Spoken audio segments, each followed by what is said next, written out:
Tere, as we say here in Tallinn, Estonia. And welcome to the European Film Forum. Sound guys at all? 2020. My name is Sten Saluver and I am the curator of European Film Forum. And before we actually get into the very, very exciting day with some wonderful and thought-provoking presentations, some hard talks about the situation of the European value chain, and festivals, looking into one of the biggest undertakings in the history of European industry and British cinema in specific, how to get out of this global pandemic, and last but not least also exploring the topics of leadership in these unprecedented times. Let me just zoom back a little bit. I guess the times now, in 2020 and in 2015, when the European Film Forum came to Tallinn, are quite similar. If you remember, in 2015, and as you saw from that introduction clip that brought together some of the wonderful memories of the history of the European Film Forum in Tallinn, times were also quite unprecedented. Namely, then Vice President Ansip and his staff and the Commission had just come out with the idea of the European Digital Single Market, and obviously that was very, very controversial to the industry at the time. So at the time, the European Commission then turned to us in late autumn and said, how about actually organizing this unique format here in Tallinn, Estonia, which would bring together discussions around the future and the present and the future of European cinema, all kinds of stakeholders, from festivals to industry players to filmmakers and technologists, and to have some really, really honest and thought-provoking questions what European cinema is, should be, and where our industry should be heading. And in a way, in 2020, now in this very tough year, we are in the same situation. Scott Galloway, the famous professor of innovation and marketing, has said that the big changes, the drastic changes that have happened due to COVID were not primarily launched by the corona pandemic, they were just accelerated. So all of these big trends of changing windows, discussions around festivals, production and so forth, they already had been there, but COVID just accelerated them. And today, in the next 3 hours, we are really going to explore these same subjects with some 11 wonderful speakers tuning to us here to Tallinn, all over the world. If we take a moment and imagine that Europe could be a Milky Way, with all of its population, if you allow me, all of its film industry, here, all of these billions of stars in our galaxy. It's been said that in the Milky Way, there's about 100 billion stars. But if we now zoom in, and we take a big chunk of that, 1/5, about 23 billion, then this is exactly the number what has been projected by various accounts as the losses for the global theatrical industry in the next 5 years. So how do we actually address that very, very big change in our galaxy of the film industry? So let's keep that in mind. And as always in the European Film Forum, our greatest enemy is time. And without further ado, I have the great pleasure to introduce my first co-moderator and host for today from Berlin, AC Coppens, the CEO and founder of Catalyst, which is a boutique agency that deals with change makers in media technology and innovation. And as you remember perhaps from last year with AC, we have this running joke around timekeeping. And I guess if I am the chief talk officer, then AC is the chief timekeeping officer. AC, is so wonderful to have you here back joining me. Thank you. I missed Tallinn so much this year, but well, I will do from the far, not only with the time, I will talk a little bit too, right? But sure. Hey, we will rock it again, right, Stan? Absolutely. AC, before we go to our first speaker, questions for you. You know, unprecedented year, really. 3 key takeaways from you, right? We had already some a kind of a zoom in Cannes in the summer. in a very strange format. But what are the sort of key takeaways and learnings for you from this year? Wow. The first one would be, whoa, tech works. Actually, not that bad. The second takeaway is, whoa, tech doesn't work that well, and we need to stay human and collectively address this. And the third takeaway would be, what I miss most is, as a consequence of all this, is all the informal stuff we do actually normally in such conferences, all the information which is getting lost because of this. So, yeah, a big learning is this informal substance is extremely valuable. I think I sometimes underestimated it. I think so too, and Robert Wolcott, who will be conversing at the end of today's session, he's been doing some quite amazing work also understanding how, due to COVID, we as leaders and we as teams and groups need to change and adapt. And obviously, the questions around their interest are not only about business technology, but they're also about the human element, as I think you very rightfully said. But it's also actually about larger policies and how to steer the industry at large. And obviously for Europe, as you very well know, European cinema resides in this very successful and intrinsic link between the producers, the creators, and obviously the policymakers and so forth. And without further ado, I have the great pleasure to introduce Martin Dawson. Martin has been a very critical partner along with the whole DG Connect team and obviously Lucia Ricalda, the head of unit. And Martin is the deputy head of unit for the European Commission at Director General DG Connect and Creative Europe Media.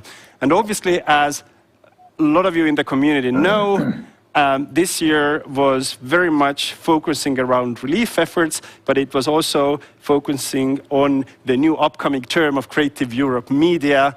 And we have some wonderful news, which came out a few weeks ago, that yes, the budget has been increasing. But what is exactly planned in the Creative Europe Media? I have a great pleasure to invite on stage Martin Dawson, and let's play a clip.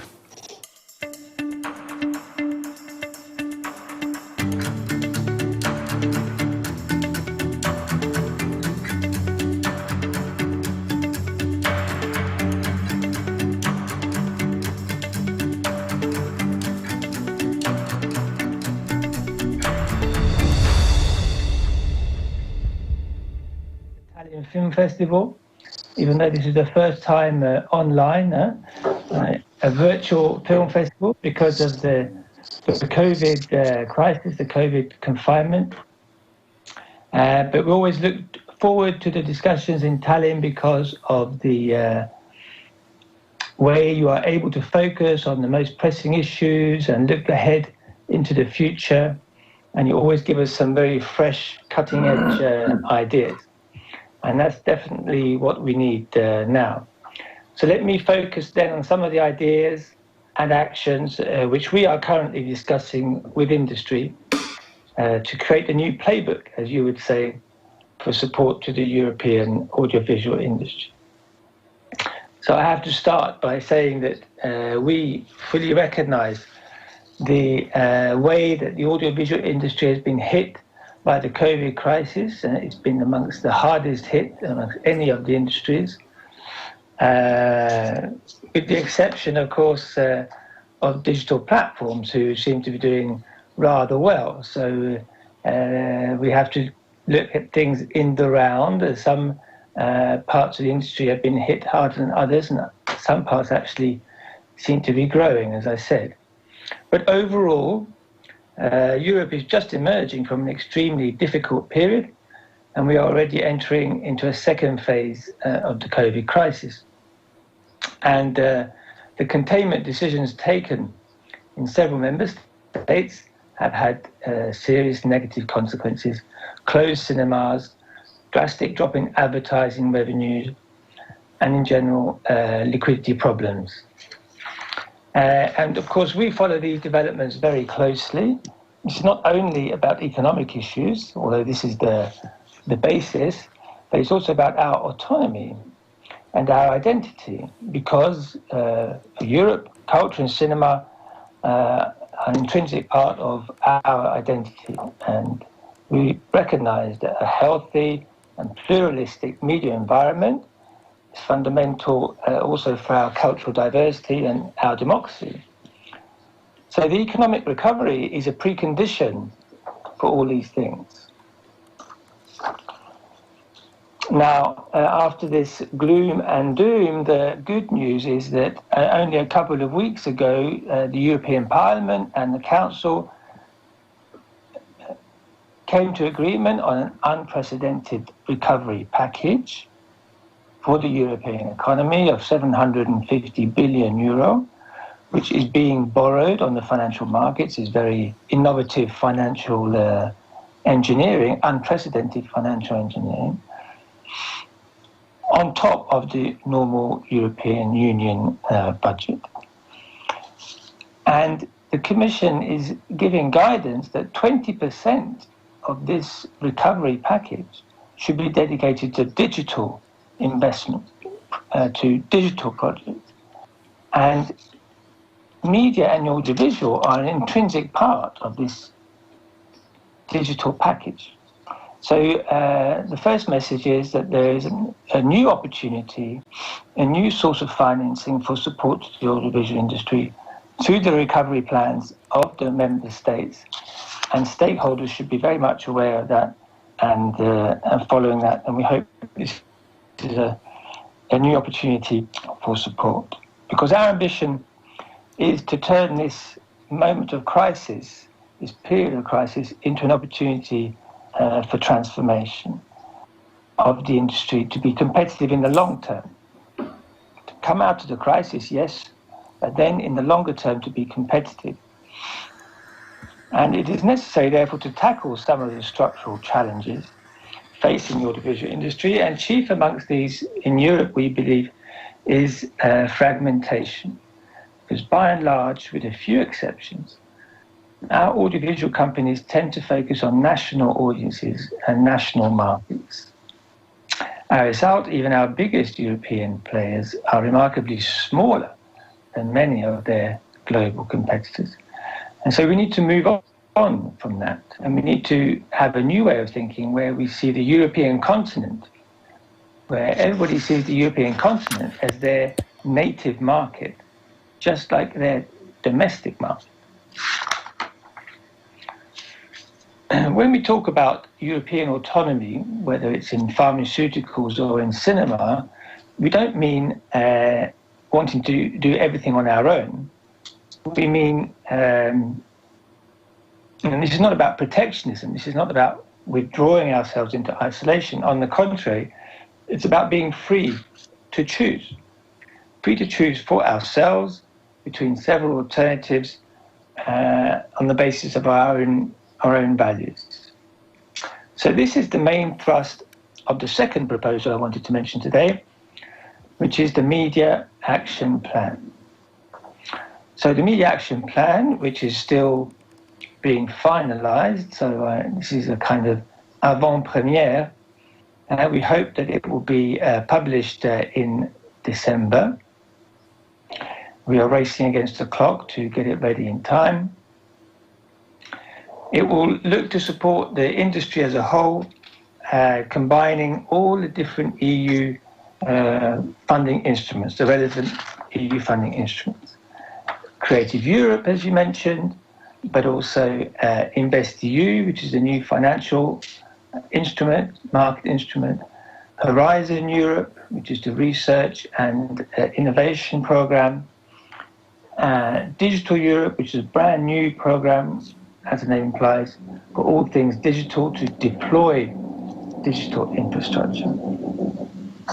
And I cannot divulge now the content of the plan because it has not been decided and adopted, so officially does not yet exist. But there are three main goals. The first is recovery, to help companies survive this economic storm by supporting liquidity and investment. We know that the majority of companies in this sector in Europe are SMEs, and they are particularly exposed. Bankruptcy is a real risk. So we want to help companies survive this economic storm. That's the first thing. Then secondly, transformation. As I said, in building the long-term resilience of and competitiveness of the industry, looking at how to collect our data, exploit our data, innovate technologically, look at emerging markets like virtual reality, and build on our talent and our creativity, because Europe, we should never forget, has many assets, has many advantages, notably our unparalleled, unique diversity of culture, our technical know-how. A lot of our engineers are poached. Our best software engineers are poached by global rivals, and we should stop that. We should keep them here, working on European projects, developing innovative content, innovative services. So recovery first, transformation second, and the third goal of the Media Action Plan will be to enable the industry and empower citizens to exploit Europe's diversity as an asset, because too often we see it as a problem, when in fact it's a treasure that we need to use to its full extent. And we need to empower citizens with the capacity to navigate to this treasure and to choose freely those things that they want to accessing content across borders, for example, and also developing all the diverse talents that we have in Europe, including, Sten, and I'm sure you'll be interested in this in particular, all the startups working at the intersection between tech and content. And we have had several examples through the years here in Tallinn, but we believe this is an integral part of the action plan for the future. So that's where I'll end today. We look forward to a fascinating day with you as usual. Thank you very much, Sten. Thank you so much, Martin. And I understand that the groundwork and the action plans are being built right now. And if I kind of re-summarize these very powerful statements for our audience as well, it's about economic recovery, it's about new opportunities, and obviously it's about diversity, which I think your message of looking diversity not as an obligation, but almost a asset or a treasure is very, very powerful. One of the questions which we, if I may ask one question, is obviously this unprecedented pandemic has also called for new skills in the landscape, right? And I remember last year in Tallinn we had a conversation about also the Commission's focus also empowering new types of skills. Because it seems for me that we need more interdisciplinary approach in the intersection of technology and content and so forth. So to which degree skills will be, or you think new skills will be relevant, and does, if you may, does the new programs, or do the new programs also take the skills, the very unique European skills and required skills into its focus? For sure, skills will be a key part. We have some of the best talent in the tech department. As I said, unfortunately, a lot of them are poached, and they are working on the other side of the Atlantic. And we have to stop this brain drain. We have to make sure that there are homegrown opportunities here in Europe to retain the talent. But secondly, something else we're hearing from industry is that we might have some of the best, but we don't have enough, because there is in fact a bottleneck, a shortage. I lost the sound. of software engineers, and whether it's working in virtual reality or other areas, building seamless user experiences for streaming platforms. All these skills are very much in demand, especially now. As you know, everything digital, everything virtual is growing exponentially during the COVID crisis. So there is a real shortage on the market. So we will be addressing that, yes. Thank you so much, Martin. Thank you also, Lucia, Majek, everybody at the team at the DG Connect. It's so wonderful to actually converse and host this event together. Unfortunately, we are in virtual space, but I really hope that the vaccines, which we understand also, thanks to some of the European players, will be available soon, and we will be having this, these conversations in person in 2021. Thank you also for finding time in this very, very busy schedule and a decisive schedule for you, for Europe and for you. Thank you so much. Thank you, Sten. Thank you. Bye. So, but what is really the context? Yes, thank you. I guess our next presenter will really talk about what is the larger context around content and digital in general in Europe and elsewhere. AC, do you want to introduce our next speaker? Absolutely. Thank you a lot also to Martin and you, Sten. And we're going to go on indeed with the European cinema and content industry versus the world during the pandemic. And for this, we have invited the fantastic Ezra Iman from Belgium. He's the head of digital transformation and platforms at the EBU, the European Broadcasting Union, which is the leading association of public service media in Europe. And there it is responsible in leading all EBU activities related to digital distribution, promotion, and access to content of public broadcasters. So Iman is also a board member of the Future Media Hubs. So obviously this is great. It is an international network of innovation accelerators and media labs. So this is the perfect guest for us. Let us play the clip and have Ezra make his speech.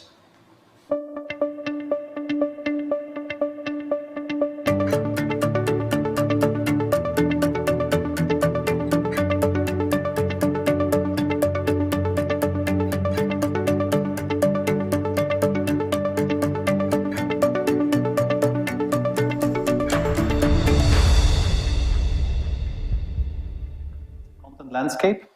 I'm a filmmaker myself by education, but then I ended up in journalism and innovation and television and more now in digital distribution. I work for the European Broadcasting Union, which is the alliance of public broadcasters in Europe, where I'm the head of digital platforms and transformation. And that's a mouthful to say that I look at how broadcasters can bring their content and their services to their audiences in new ways. So my background is more broadcasting than cinema, but I would say the boundaries of content and distribution are blurring. And as we will see, the traditional value chain for film and TV are meeting similar challenges and opportunities with the rise of streaming viewing. So I'd like to, I'm not sure if you can see my slides, but otherwise so I don't know if you see these slides somehow. Yes, there they are. So my presentation has the ominous title called Content Crash, because I believe that some of the fundamental drivers of the current content acceleration are not actually tenable in the long run, at least not for everyone, hence the crash. So 2020 was announced as the year of the streaming wars. Instead, it has become the year of COVID-19, which boosted streaming more than ever. The world fell silent and groaned under lockdowns, and all of us, we came together in our houses in front of our screens to get more information, to get more entertainment, and to get more comfort. And we saw this also very much in the numbers. The latest Ofcom Media Nation report in the UK shows that people are now spending 6 hours and 25 minutes each day watching TV and online video content. That's good for almost 45 hours a week, and a rise of almost a third on last year. And the biggest factor for that rise is the increase that people spend on online subscription streaming services like Netflix, Disney, and Amazon Prime Video. You see they're spending twice as much time on these subscription streaming services. And that means also that these established and I hear myself with a little echo, so I'm not sure if that's possible to repair. So there are these new and established OTT services. They have seen the numbers of their subscribers really skyrocket this year. Netflix reported a staggering 37 million new subscribers, and they're still rising, and they will probably hit 200 million subscribers this year. And Disney Plus, they just started and added 73 million subscribers this year, and they're still counting. So that's an amazing rise. But also our members, the public service media, have seen an enormous growth in audiences on their platforms as well as in linear view. So that's the good news. But the lockdown, as was already stated before, brought hard times for others. Movie theaters had to close down. And at no point in time were the number of admissions so low. And you can see 2020 is really plummeted, which means that movie studios had to halt their productions, they had to postpone releases because the theaters were just not open. And experts predict that the film industry will face losses of $15 billion in the US alone. So unable to release their films in theaters, film studios decided that if people cannot come to the cinema, maybe we should bring the cinema to the homes. And we have already seen a few of these examples. I think the latest example is Pixar's Soul that will arrive on Disney Plus on December 25th for no additional cost. So it's included in the package after Disney already experimented with bringing Mulan at a premium price within Disney Plus. And while this sounds like a logical adjustment, it does set in motion a whole new paradigm. Suddenly, the theatrical window and the on-demand window collapse onto each other. So that's a major shift in an industry that traditionally relies heavily on box office sales. And I'm quite sure this is not the end of cinema in theaters, on the contrary, but it is somehow a new route to the consumer, and it is one that I think will have a lasting impact. Certainly if you see that some titles, and this is an example like Trolls World Tour, surpassed their initial box office projections on streaming video and on demand. So that is somehow a shift that will impact the industry. And even the appeal of a shared experience, going to the movie tonight together with the family, is being now mimicked online. So there's a lot of things that are shifting, and all of this happened in just a few months' time, because we have to remember the COVID situation is not even a year old, and it shows how incredibly fast the acceleration of streaming video platforms are shaking up the content landscape. And while that fuels rapid growth and incredible new content productions, and it unlocks innovation, and it pushes us all to go above and beyond, it's good to keep a few fundamental things, the kind of iron laws of supply and demand, in the back of our mind, because growth for some will certainly be battle for survival for some others. And I call this like the key dynamics of the flying, the kind of streaming flywheel that are driven by some key dynamics that accelerate, but that might also spin out some of us that cannot keep up the pace of the acceleration. And we're talking about who has the money, who is in control, and who has the attention of the consumer. And I would say the first issue is, of course, money. The streaming wars have heated up, and that's been already part, but it's just accelerating to a point where media companies are actually hurting themselves to invest in premium content, talent, and technology. They spend now in the hope that they can dominate the market, and once they have the market, they think they will see a long-term gain. Netflix, for instance, they spent $15 billion on content alone in 2019. But you have to keep in mind, they also, in the same year, amassed around $15 billion in debt. So they had a negative cash flow situation that they can bear, but it's actually really unhealthy. They had an unbalanced and inflated spending, and they can bear it, but it pushes other media companies to dig deep in their pockets for their on-demand services, for premium content. And if we look at it from a European perspective, that's not really sustainable. And none of the European broadcasters or production houses can have that kind of strategy or approach to productions. If we just look at the numbers, European fiction film budget in the larger markets is around 3.2 million as a kind of average budget, medium budget, according to the European Audiovisual Observatory. If you look at the smaller markets, it's not even €1 million.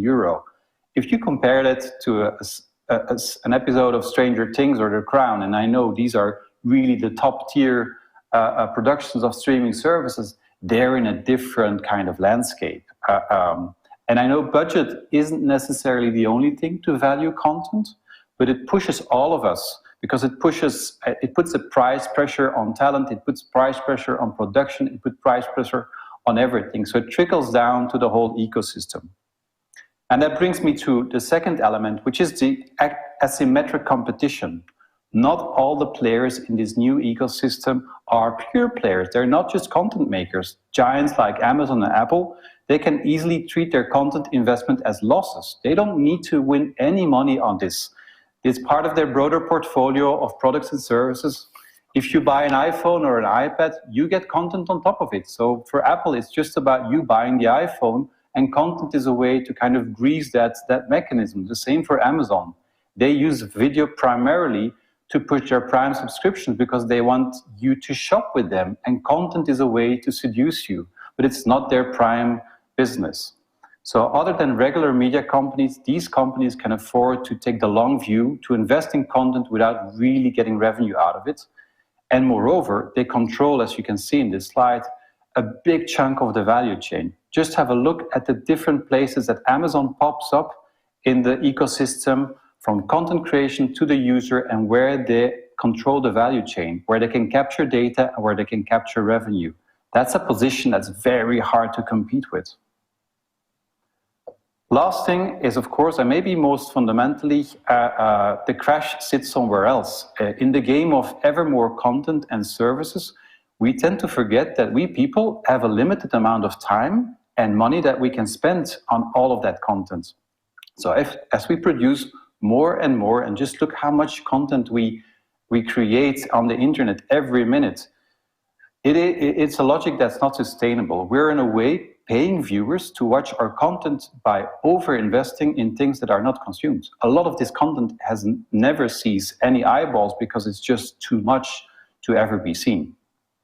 So that comes for me to a logic of where we produce more than we can consume, and that means that there is inherently somewhere a kind of content crash that will happen. Which means also the question will be, who will get the attention or who will get the money that's connected to that attention from the consumer? Because currently in Europe, we're still happy to add a few subscription services to add still a little bit of money to the entertainment we already have. But this stat from last year shows that 41% of current SVOD subscribers in the US and the UK already indicate that it becomes too expensive to pay for multiple services. So we're kind of fooling ourselves if we think that in the long term, all the services that we currently are launching for a certain money, or all the money that we want to get out of the market, will be added up the same way. I don't think at some point consumers will just have enough and they will have reached their attention budget and will have reached their money budget. And then I think there will be new kind of players that come in that will aggregate content together or bring it in new kind of bundles that are again affordable. So given those three key dimensions, money, control, and attention, what are then some of the real elements that make up the actual battlefield? Because war is partly strategy, but the real winners or losers are, I think, will come out of how you execute on that and how you're actually able to win on some of these critical elements. And that's about content. Who can secure premium content and the rights and the talent and the production needs that come with it? Who can keep up with the technology and the audience experience, the expectations that we now all have? We all want a kind of, the Netflix experience is almost like the common denominator. That's what we expect online from a good service. Distribution, as we have seen, that value chain is very important. So who keeps the control of the access and the relation to the audiences? Who has a brand that really connects with the audience? And then as last thing, and I think a very critical thing for us here in Europe, who understands the audience? who's relevant for them, who can keep up with their needs and their habits. And I think there we have an advantage. So given all of this, who holds the best cards? Well, I think it's hard to predict the future. We have seen that there are some criteria that might determine the outcome. And some parties at the table just have a better hand. I think companies with a large customer base of subscribers that have deep pockets to power growth and they can take the long view, they have an advantage. But also companies with leadership and vision that dare to take a leap and be the first to adopt new models, they also will have an advantage. Companies with well-established brands, legacy brands, well-established brands that are easily recognized into a crowded landscape, they will have an advantage. Companies that control the value chain and can accumulate data and own the customer relationship, they will have an advantage. But also companies that can bring distinctive content that really is relevant for their audiences will have an advantage. So there's plenty of ways to compete in this space, but it's important to at least find a good dimension to compete in. And I would say some of the survival skills, there's plenty of survival skills, and I don't have time to go through all of them. So I want to pick out one of them that I really think is important. And that is, given the sheer size and scale of the competition, I don't think it's possible for European media companies to go head-to-head with these international VOD servers or platforms alone. I think the cost of drama productions and premium content, as well as the underlying technology, they're just too big. So we need to look at how can we collaborate and spread these costs across the markets, as Martin Donson has already said before. I think European public broadcasters, but the whole ecosystem has to think, what are the possible ways that we can collaborate? Can we exchange content catalogs? Can we co-produce better premium content? Can we co-develop some of these technologies? A lot of this technology is commodity, so we don't compete on technology, we can collaborate on technology. There might be joint approaches to prominence for European content, the better ways to discover European content. I think there's plenty of ways that we can actually look and collaborate better as an industry with each other. I wanted to finish with one nice example that that the Nordic broadcasts, where they in 2018 decided to start the Nordic 12, which is a way to bring and co-produce content. So all of them have decided, 5 broadcasters in the Nordic markets, they're producing 12 dramas in their different markets, and they have decided to give each other a 12-month window of these dramas. So they each have a broader catalog, they have longer rights on these drama, and so they can make their own offer to their audiences much better. And these rights are both for linear and on-demand. So I think it's a really interesting way to collaborate across markets. So I hope with this, that was my final slide. I hope with this, I've given you some additional perspective. You see, it's a complex market with a lot of elements. There's plenty of more to read if you want on my Medium page, or just reach out directly to me. But I was happy to give some additional perspectives on this quite complex and fast-moving content landscape.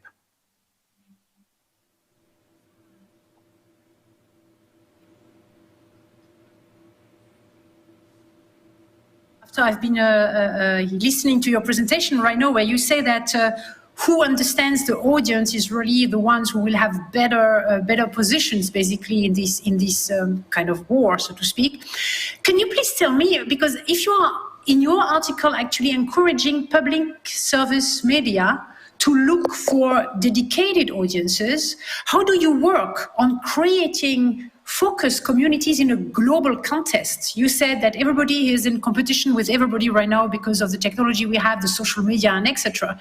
So how can you encourage them to get to this audience in this global context, especially if this does not really overlap with the film rights territories? I don't know if you have asked me a question, because I don't hear your audio. Oh, you cannot. So I saw your talk, but I only hear the audio that's happening in the auditorium. I don't have audio from your video. So if there was a question. Okay, well, I'm very sorry. Then I'm going to cut it. So I don't. I'm sorry, I will have to cut it then. For us if he's around. Okay, Stan, otherwise I would like, okay, good, that's fantastic. Okay, Super. Good, well, we are a little bit late, so let's make this very, very sharp and very, very short. You were saying in your presentation that who understands the audience will have a better position. In your articles, in Medium and etc., you are encouraging the public service media to look for dedicated audiences. And my question was, how can you actually create these focus communities in a global context to look for audiences when the film right territories are not actually necessarily overlapping or matching these audiences? Yeah, I think that's a really interesting question. I was intrigued by what Martin Dawson said in the beginning, like we really have to look at creating that rights market in Europe in a better way so that content can easily travel between markets or more easily travel. Because what I see also on the streaming platforms is that currently their content travels more across Europe than content that's made in Europe by public broadcasters, or European productions. They tend to travel to less markets than what is produced by these streaming platforms for the European markets. And that's strange. If you see a Netflix series produced in Europe travels to 10 countries and a European production only travels to 3-4 countries, something is not completely right. And I think that can be improved. Exactly, and that's what I meant. So that's good that we will inquire also in these new ways. I had a lot of questions for you. Unfortunately, as the Chief Time Officer, I will have to move on. I noted duly your email address, and I will ask my question if needed. But for now, we're going to move on. And Stan, you are going to prepare us to the next format, right? Thank you so much. Ira, bye-bye. See you soon. Bye. Thank you.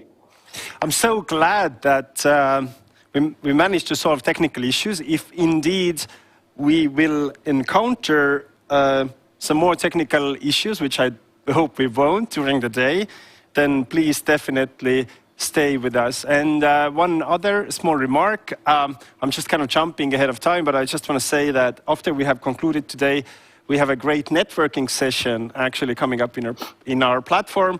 And the link will be actually posted to the chat very soon. You can log on easily and then go and actually interact with me, AC, and everybody else in the community. AC, as you said, we have understood that technology works, but sometimes it works in a kind of very mysterious ways. But look, it's so amazing in a way that we'll be able to connect all over Europe, whether it's Belgium, Copenhagen, Warsaw, or even Toronto. And actually that leads us to one of the core questions, at least for me, and I guess for many others as well. What is really happening in the value chain landscape? Ezra pointed this out, but having worked with a few festivals this year, including the CPH Docs, the Black Noise Film Festival happening now, Cannes, and some others as well, we see there's a lot of confusion. Can you access the content? How can you access the content? Is it theatrical? Is it digital? Whose window it is? Who should take the responsibility? What will happen to the premieres? And so forth and so forth. So it is very complex, and if I may say, it's a mess. And is it as big as the mess as it seems? We'll be exploring in the next panel, where we're bringing together an award-winning, almost legendary producer, a sales agent, and a genre film producer as well. So let's play a clip and then go to the panel.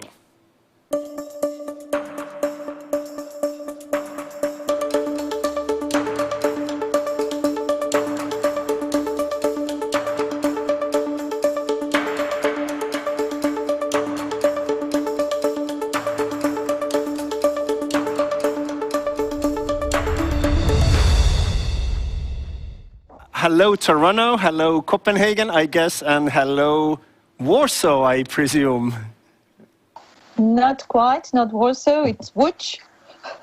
Of course, even better, the legendary center of Polish cinema. Thank you so much for joining us today, Ewa Puszyńska. a legendary producer who worked for 25 years for Opus Film. Her best-known productions are, of course, Aida and the Cold War by Pavel Pawlikowski, The Captain by Robert Schwenke, Kill It and Leave This Town by Mariusz Wilczynski, and What is Aida as well. And currently she's also working on a new film, Fools by Tomasz Wasilewski, who has been a frequent guest in Tallinn, has won an award, been in the jury as well. And Eva, of course, is a member of the European Film Academy and has been listed in Variety 500, the index of the most influential business leaders. Tina Klint is the founder and managing director of Level K, I think one of the sales agents in the forefront of European sales innovation, handling sales and aggregation. And Level K is specialized in right optimizations that are reflected through the innovative approach, and their goal is to bring films to the market with a very individual strategy. And Todd is joining us from Toronto, Canada. Todd Brown is the founder of Screen Anarchy, an independent and genre film focused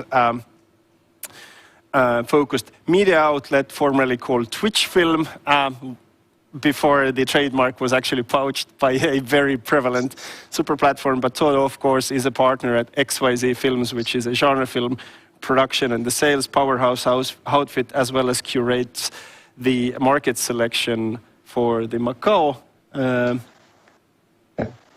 Film Awards. That starts in a few weeks. So hello, thank you so much for joining us. Eva, I just want to kind of start our conversation from you. And you're right now in the production of Tomasz's new film. It seems, at least by various accounts, that because of COVID, everything around the development, production, and shooting has been kind of turned upside down. So how has this year been to you as a European power producer? Well, first of all, I wouldn't like that anybody calls me myself, legendary producer, because I hope that, I'll still build my legend. So let's wait a couple of years more. Coming to your question, it was really, thank God, we are in post-production with Tomasz film now, and we are towards the end of post-production. So we are very lucky because COVID did not stop the production, which was really, it would be very, very harmful. But of course, the post-production even has been slowed down because everything practically has to be done virtually, online. So can you imagine how difficult it is to check every tiny detail of visual effects or in sound post-production? Because it is a co-production, so all these elements are done, in various countries. So it was super, super difficult. It slowed down the process very much. Of course, we used the, this little break in the COVID storm during summer, and we did some trips to Bucharest and to Berlin to really sit next to people who are working with us. But that was very short period of time, and now we are doing everything virtually. So Tomasz's film was quite lucky, but me and my company, we were not so lucky because the big project by Jonathan Glazer, which I've been developing and now producing, which was supposed to go into production this summer, 2020 summer, has been postponed for next year. It's quite a big budget film and with a lot of international elements. That's why all the travel problems and, due to COVID, the quarantines, all the things, all the protocols. So the financiers and the producers decided to postpone it for next year. But when you can imagine that you are kind of focusing through your company, just also additional information. I've been working for Opus Film for 25 years, but now for a couple of years I am on my own with my tiny boutique film production company. So I'm not with a, let's call it, big market player. I'm much smaller market player. So that the COVID hit myself and the company. We are still alive, but it was very, very difficult to keep things above the water level because this is when you produce, you plan your cash flow, the cash flow of the company, the cash flow of the production. So when it stops, you do not spend money on the production, but there is also not income, or at least not as big income as initially planned, to a company. So you have to find new ways how to survive. And as we know, all the producers know, I think at least in Poland, the financing the project is one thing, but keeping the cash flow for the production, pre-production, and post-production is another thing. And this is much, much more difficult. So sometimes we use money of one project to support the other project, and so on and so forth. So one of the sudden, when you don't get this money coming, there is quite a big hole which you have to find the ways to fill this slot and go on. So we are going on. We are in post-production of Tomek films. We finished this year also the big art house animation by Mariusz Wielgulczyński, and we will be running for the Oscar. I don't know how successfully. I hope it will at least be nominated, because it's a very, I think, innovative project, which is on the verge of fine art and animation and film. Very art house, very grown up. For grown-up people, so that's something which was very interesting to work on. So that's done. But also we are developing a new project with the debut young women director. She was quite successful with her first feature-length documentary film, Over the Limit, which was traveling all over. So we are trying to go on, trying to keep as it is. But also, we are trying as a company to look into new media, into platforms, into television, which is, I must admit, in public, is very, very difficult for me. Because all the years I was working now, it was high-level art house cinema, which was mostly for the theatrical release, for festivals, and which are not very much welcome by the streaming platforms. Because I think everybody understands, streaming platforms are the business models. This is business models, and this is how I understand it. Like Netflix, for example, or Amazon, or all that. There is no curating the films, at least in Netflix. There is nothing which you can really choose for yourself when you can easily find the cinema you would like to watch. During this, yes? Eva, I'm going to actually take the cue from there, because I think your statement that there is no curation in Netflix, at least that will go into the history of the European Film Forum. So if I may pause you for a second, Tina, if I kind of look a little bit how Level K is doing on the surface, you're doing pretty good. You had great new documentaries launched at ITFA, and obviously talking about nominations, right? Tove was nominated from Finland as well. It seems, there was like some hope and some buzz, around Cannes, the virtual Cannes, where community came together. But I remember, especially with conversation from Todd, and we're going to jump into that in a day. I think in the first half of the year, we were in a situation that there was at least not enough content. And if there's not enough content, then how would sales agents sell, and etc. So what's that status check on a sales agent side? I think there is enough content, and I think that there's a need of content. I think in the second quarter of this year, we were all in a bit of a shock, and that hurt the traditional sales. Market and festivals were postponed or cancelled, and everyone was kind of waiting on what would happen. So the second quarter was, on the traditional side, not very good, but on the digital side, it increased.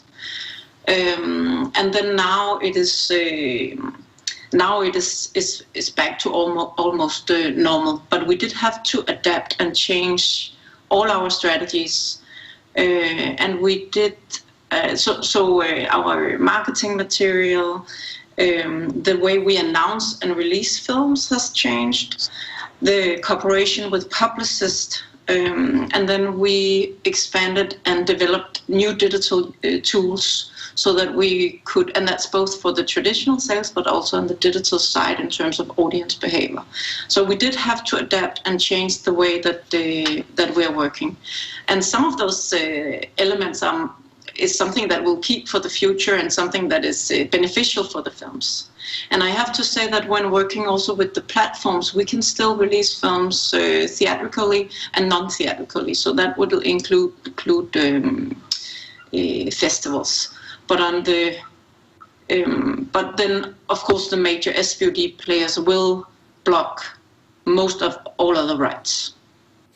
We talked about this idea that a lot of things are going more digital, and Eva said that the big ones just.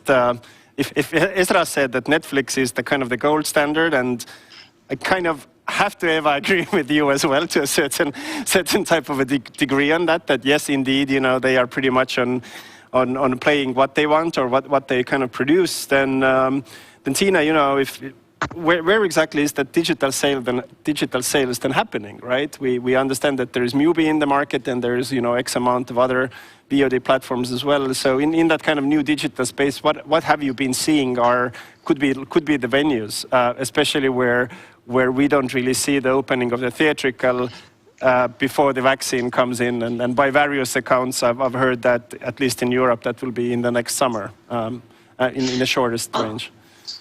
Well, I think if we're talking about distribution models for European independent films, there's two, I would divide it into two. There's the marketable high-end art house films or foreign language art house films. And then there will be the smaller low-budget films that might have the chance for local distribution, all rights distribution, but outside local country, it will have non-theatrical distribution possibilities. And I think that one major and important step for European cinema will be to accept non-theatrical as a theatrical distribution venue.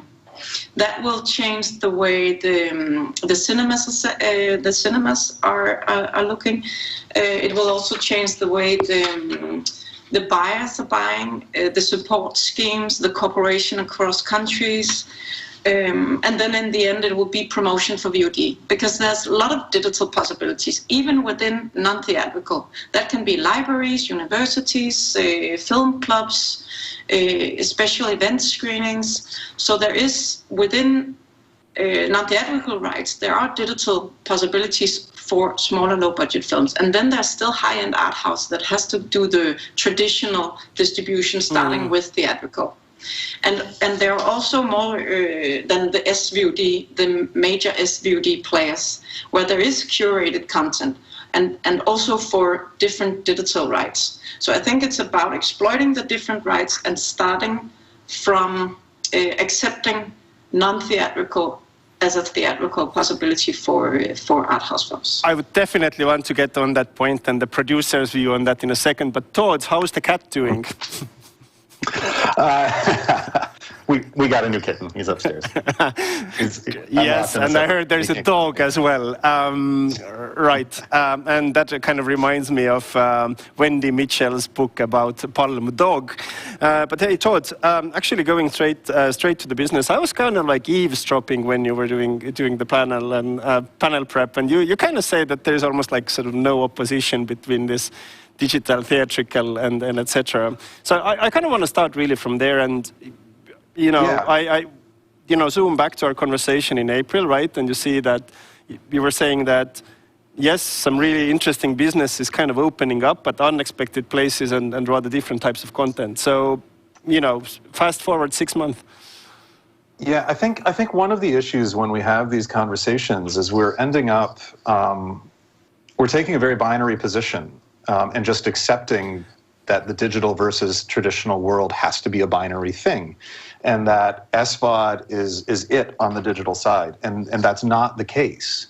In American releasing, and the United States has been ahead of this, and this is an area that actually, like honestly, Europe is very far behind in most of the major territories. It's mostly a legislative issue and things that need to come in. But if you look in the United States at the distributors that are really build their business model around what is called premium VOD releasing, and that's kind of getting out quickly or doing even kind of their theatrical and a digital release day and date. But that initial wave of digital is it's rental, it's electronic sell-through, it's still transactional. That model really works.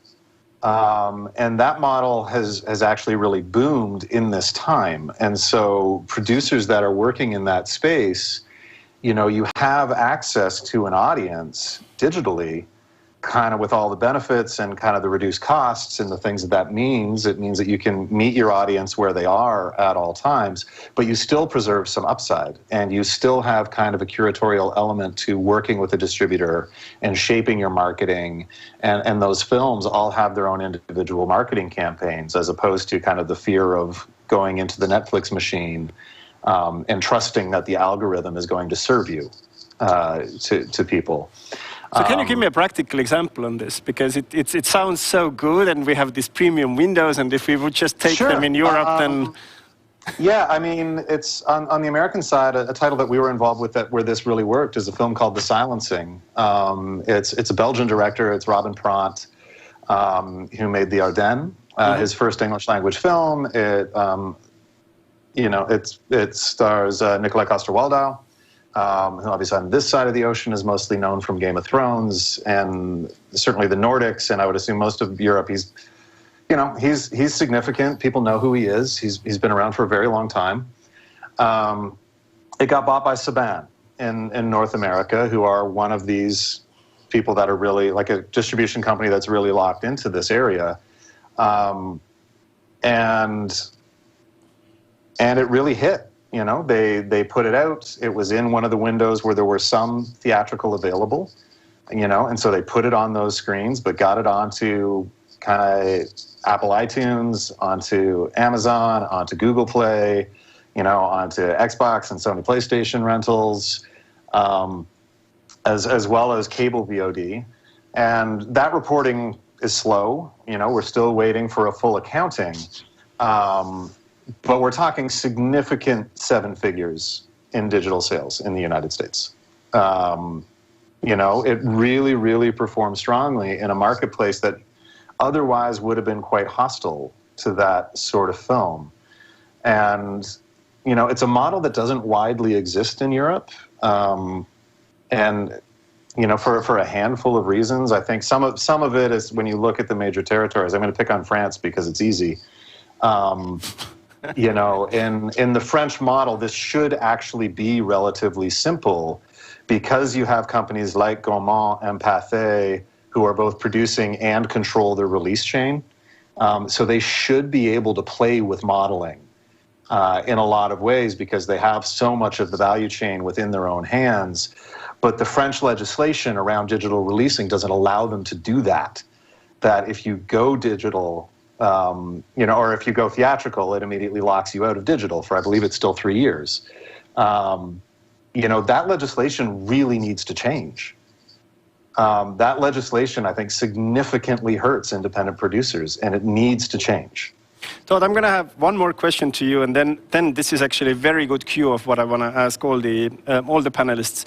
Look, a month ago, you basically had a very strong statement on one of the social media regarding some of the angst and some of these questions around exhibitors, right? And in one way, I understand that a lot of that pressure has been, it's very interesting because a lot of pressure has been offloaded to a festival, right, which don't have necessary skills and infrastructure and curation and etc. But certainly there is some pressure around the distributor and the exhibitor. Well, but you took a very strong stance of disagreeing with that. What's that about?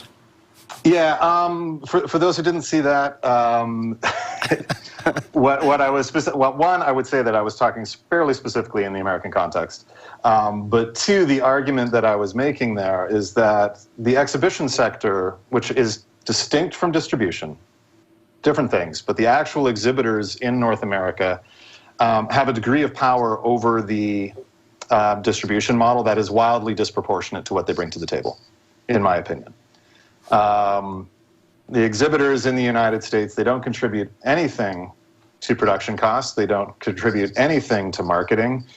What they do is they offer real estate, and in exchange for that, they try to dictate everything about windowing, everything about the model, because they understand that the only thing that protects their business is exclusivity. And the United States has been in a spot where this has changed in this past year, but where producers and distributors were not legally allowed to to own exhibition. And so it had turned into a situation where of the three big exhibitors, those being kind of Regal, Cinemark, and AMC, if you want a wide release of film, you have to have at least two of those three cooperate with you. And they've used that as leverage to dictate everything about the release models in the United States, which I think is wrong. I think as a producer, it's completely unfair to have, we take all the risk. Like, we literally take all the risk in terms of financing the films, in terms of making the films.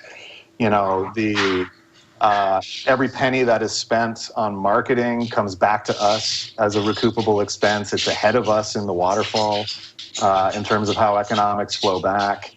But we're not allowed to control our own release model. And I object to the idea that we're going to put 4 or 5 years creatively into a film and then be expected to make all of our decisions to service somebody else's business. I don't put 4 or 5 years of creative energy into something because I want a relationship with Cinemark. I put 4 or 5 years of creative energy into something because I want a relationship with my audience. The relationship we need to be preserving is the relationship between creator and audience, and whatever release mechanism we're talking about is valuable in as much as it's a pathway to that audience. It's not valuable into itself, in my opinion. Thank you, Todd. Eva, how does that sound, right? And I think, Todd, you had a wonderful cue into what I was posing also as a question, that in a way we do see a lot of offloading to the producer, and we also see that quite a lot of offloading, say, to a festival, which in a way is a kind of a mini distributor in the present context as well. If you look basically at the future, yes, we were talking about the legislation, and we were talking about this financial recoupment mechanism. What would be the priorities for you that needs to be addressed in the near future as you as a European independent producer? What are the kind of the priority things in your list? We talked about the issues of co-production, right, and remote work. We talked about the issue of legislation, but we also talked cash flow, right, which I believe there is no existing mechanism right now which looks at the industry that kind of operates on the basis of grants. What would be sort of like your priorities and wishes, especially if we see Creative Europe 2020 is coming out? This is definitely, it's very difficult to predict what's going to happen, because now we are trying to predict something, but at the end of the day, we don't really know what's going to happen. I mean, the virus-wise, and how long we will have to, live with that circumstances we are now. But if we are going to come to kind of a little bit of a normal, and if we are going to produce films independently, to produce films neither for the platforms nor for the cinema, or hopefully for both, for me it would be very, very important to build the cash flow mechanism, which I'm talking Poland, and I know many other European countries don't have this mechanism like they exist in France, for example. So this is really something that we very often have to, get loans from the bank, which we have to personally pay back then later to be able to cash flow the films and, release them. So for me, that would be very, very important. Also, what would be very important, this is, as I said, we don't know how long we are going to live with this virus, and to produce with the virus and to co-produce with this virus, because sometimes the supporting mechanism or the insurance mechanism are various in various countries. And for example, if I would like to co-produce with UK at the moment, which I'm actually doing now, there is an existing mechanism of this diminishing the risk of the production break because of COVID. But it does not apply, even if it's a co-production, everything. There are a lot of creative UK elements, but the whole production is happening in Poland. There is no way this insurance or this support, national support, comes to me as well. So that would be very important for me. So that is in Europe or between countries, that's taken into consideration. How are we going to co-produce, together if, we cannot apply one system into another country. Even if we co-produce, we work together. So that's something which I think we should, look into and try to solve that challenges. What Todd was saying about the distributors. I really want to about exhibitors. I really want to refer to that. It's a different model in Poland, at least a different model in Europe or in Poland for sure. These exhibitors contribute to film production because a part of a national fund consists also from the money comes also, the percentage of the money comes also from exhibitors. So it's a different thing, and it's a different model of producing films in Europe than in US. So we cannot really just take one system and one model working in US and bring it to Europe or bring it to Poland. This is totally wrong. We have to adjust, maybe try to find solution. I'm producing with US at the moment. This would be my third film, and this is really, I can see how difficult it is to bring two systems together. So this is really, we have to be very careful, not just blindly take one and try to put it into other country and into other system. Thank you, Eva. Tiina, look, I was actually helping a festival about a month ago, right? And I was working with about, say, 20 sales agents trying to get the content together. Not Tallinn, for the record. So, Tiina, you are safe. Being on the part of the advisor and production team and talking with sales agents, there was quite a lot of confusion with sales agents as well. And Todd was referring to the legislative issue, when can we premiere? Can we premiere? Is there a legal measure? Is the local distributor right? Is it on VOD? And then etc. And where we actually see this hybrid model is coming, like who should take the lead? I see right now that the situation is also very inconvenient for the sales agent as well, because there is almost like no truth, right? Every single thing is basically being negotiated on such a scale, right? And then the festival, as I said, needs to look to VOD distribution, etc., etc., etc. So a lot of confusion. What can we do to solve it? Is there anything already going on, or how do you see it from your perspective?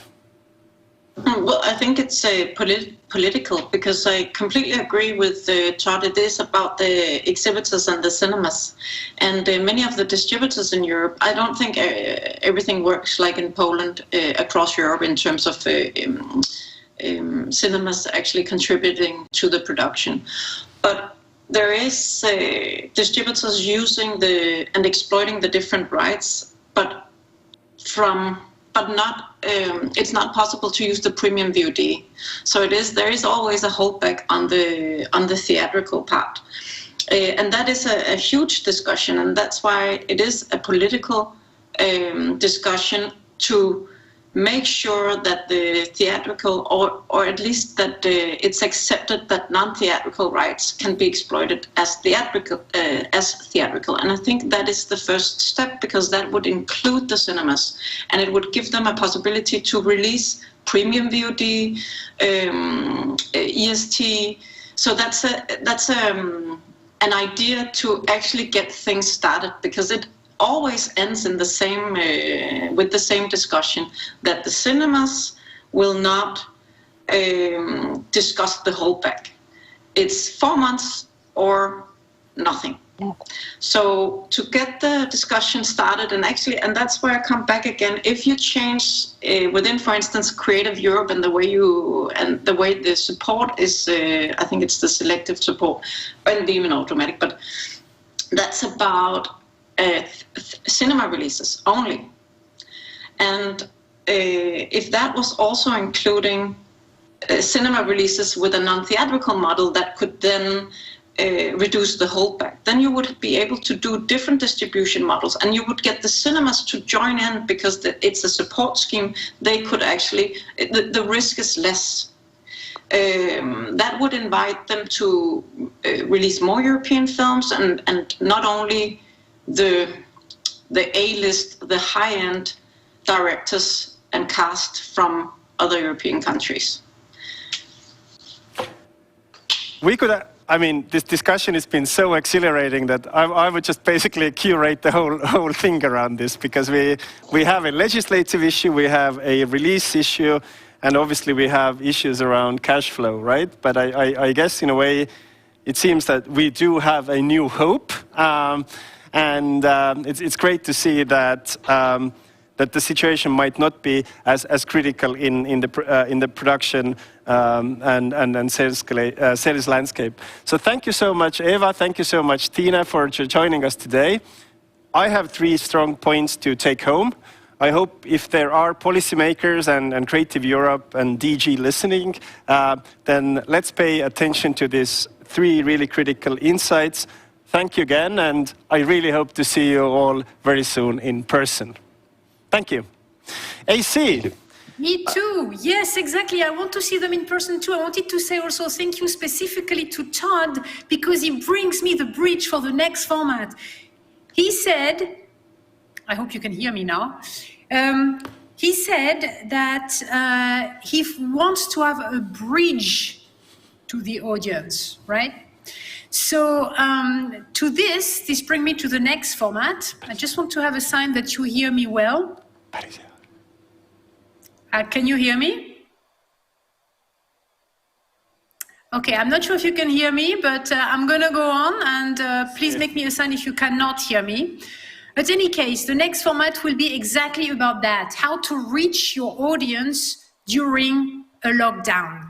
The digital marketing playbook for European films, and we will have Birgit Karus, the CEO of No Production.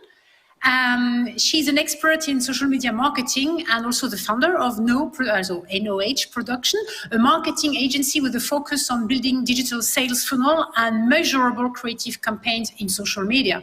So the services she provides or they provide are provided for Facebook, Instagram, TikTok, and etc. So I would say, I hope somebody can hear what I'm saying this time.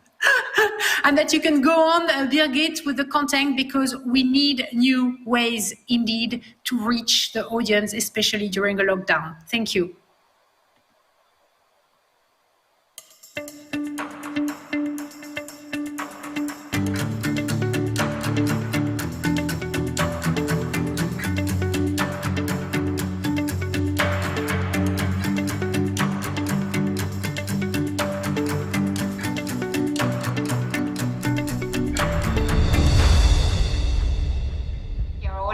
Online, because I think that this is the most important thing. So now my clicker doesn't work. Well, I can do it without slides also. So as mentioned before, we are an agency whose hard thing is to bring companies results, and we are really in our things. We want to really measure and understand what the company needs and how we can achieve it. So the first thing in the playbook should be to understand currently where we are, the playground. So right now we have entered in a phase where the competition isn't anymore local, and we are on a global playground. We can reach different audiences all over the world. And now we need to understand how to actually attract them and engage them.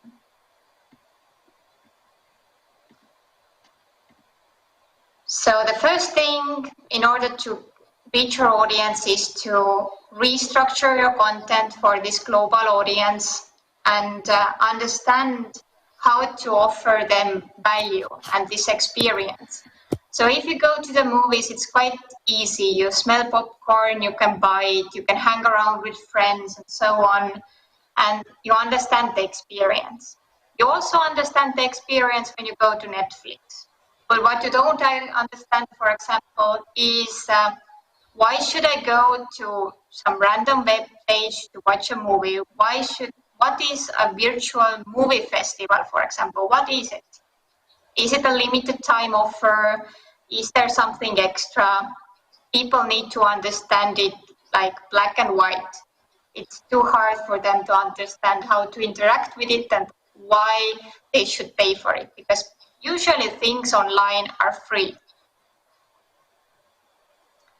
So the next thing is that when you know what values you have for sales, then everything can be measured. You can use Facebook and Google. They do awesome work for you to track every people who go to your website, what actions they do. Do they buy? Do they watch 1 minute, 10 minutes? Do they sign up? So just understand what is your goals, and everything you need to have is basically measurable.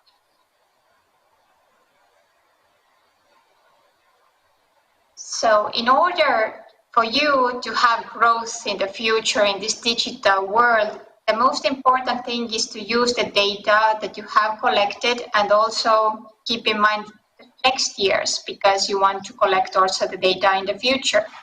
So Facebook is an awesome site where you can actually save all your contacts and show those people ads, meaning if this person has given you an email address and his or her name, you can show them ads. If this person has visited your website, you can show them ads. If they have watched a certain video for 15 or 30 seconds, you can show them ads. You can specifically target certain people. And you can save these people, and you can use them next year and year after. So in 5 years' time, you have a huge base you can show ads to, meaning that your advertising spend goes lower and lower, or you can also make it bigger, but it will be spent more efficiently, and you can grow whatever goal you have. You can grow your business. So after you know what you need to measure and why, you have to map your customer journey. So each step has a certain budget. So on the next slide, you can see there are basically 3 circles you should focus on. So the widest circle is potentially interested people who maybe like drama movies, or they like a certain other very famous movies that we can target on Facebook or on YouTube, their trailers, for example. You show them the cheapest ads you can find. It's called awareness ads. You can show those ads in Google and also in Facebook and Instagram and so on. And the key thing is to just attract people's attention. So when they watch your video, for example, that you show in that, you can afterwards save those people's data who watched it. You don't care about other people's who the ads were shown. You only care about people who actually watched it. So then we go to the middle circle, where you can see traffic ads. So meaning, when you show these general ads, you attracted a lot of people who watched your commercial. Now you have a contact base. Now you drive these people to the website to learn more. It's nice if they buy, but the main thing is that they have to go and read more and consider to buy in the future. Now when we see, I have extracted the people who watched the video into a smaller fan base who actually went to the website, then we can extract people who will buy. People who will buy are the ones who actually went to a website, they go again, and maybe on the 3rd time they will buy.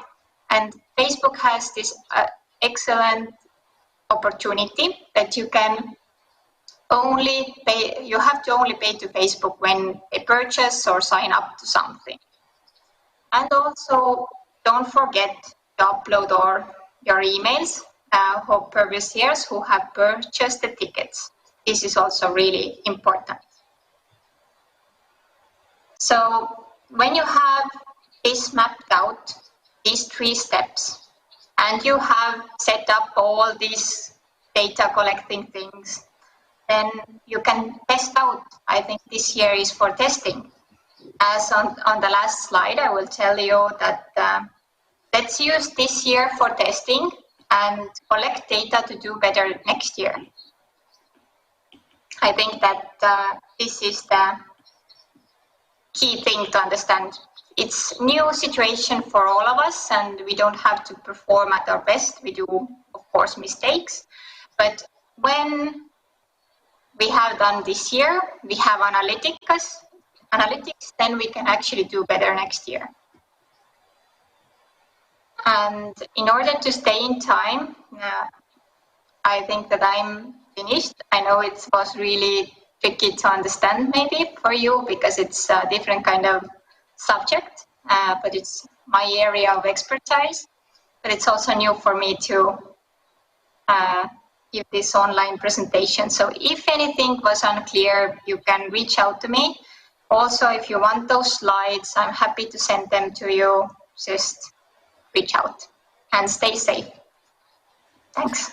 Wonderful. Thank you very, very much. This is really a very good presentation with excellent basics, actually. I take away something really big. Everything can be measured, and this year is for testing. So I would love to ask you a little question before I know that Sten has a big burning question to you, but I would love to take the opportunity maybe to ask you, if I can, Birgit, how do you think these new constellations with the audience, with having the data and having the possibility to reach to these audience, how do you think this could have some impact on the storytelling? Do you see this coming? I see it a lot, actually, especially even if you think about simple thing like men and women, what they like to see. The storytelling in order, if you have in the ads, you have like 3 seconds of attention. So men react to certain like action or the storytelling and women to the other. So when you do digital ads, it's awesome that you can show to people exactly what they like. Okay, I could go on with this discussion like going into bubbles then and only see what you want to see and maybe losing some magic about that. But I know that data can do also magic, and we are tight on time, but this is the little note I wanted to say. Sten, I know you have a question to Birgit, right? Yes, absolutely. Birgit, you know, we worked together a few months ago on a very interesting project. Doesn't matter what the project is, it's a secret. Unfortunately, I cannot hear the question. Yeah. I don't hear him either. So, hello. Okay, so Sten, again, you have to repeat your question, otherwise I know that you wanted to ask about a case study, that I know. Yeah, exactly. So yes, so shall I go on with it?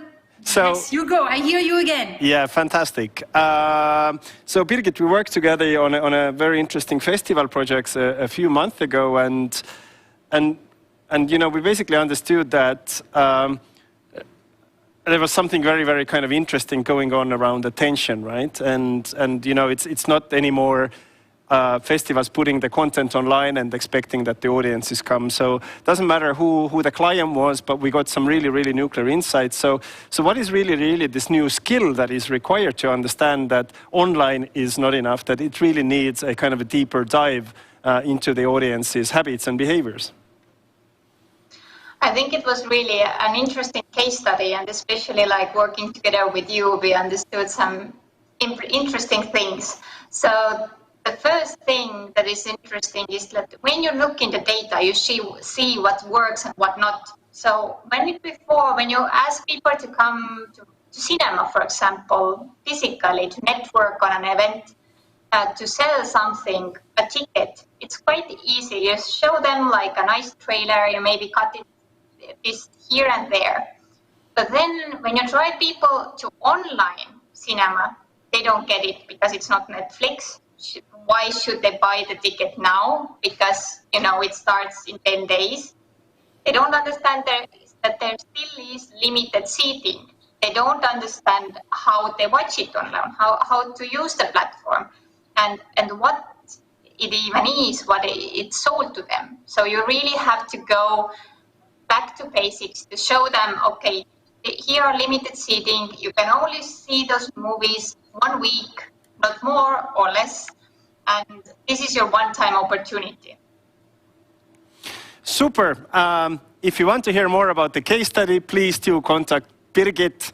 It is really much more than marketing, but it's really understanding how the audience who is actually hungry for films kind of behaves in the online space. Thank you, Birgit, and hope to see you again at the European Film Forums. Yes, festivals, right? It's been a very, very dramatic year for festivals. Many of the A-class festivals are operating in reduced capacities. Some festivals cancelled, and the Tallinn Black Nights Film Festival here also, as many other festivals, taking a hybrid format. So a lot of challenges in the festival landscape, which have been one of the center points for European, but also global independent cinema. And our next panel will exactly focus on how festivals have been doing, but also what kind of different models and different approaches festivals have developed to enter, I guess, a new era of their existence. And without further ado, I'd like to invite on virtual stage Wendy Mitchell, who is a celebrated journalist, a contributing editor to Screen International, an expert of Scandinavian cinema, and of course, as I said before, has recently written an absolutely wonderful books about dogs in films. So Wendy, I'll give the floor to you to talk about festivals with three really amazing festival directors. Hi, Wendy. Hello, Stan. Wow, thank you for that introduction. I didn't know I was going to get a plug for my dog book. We won't talk much about dogs this year. As Birgit and AC and you were saying just before, you know, it's been a year of testing and seeing what works. You just said it's been a very dramatic year for festivals. I would say dramatic is the most polite way that we could put it. There are probably some other choice words.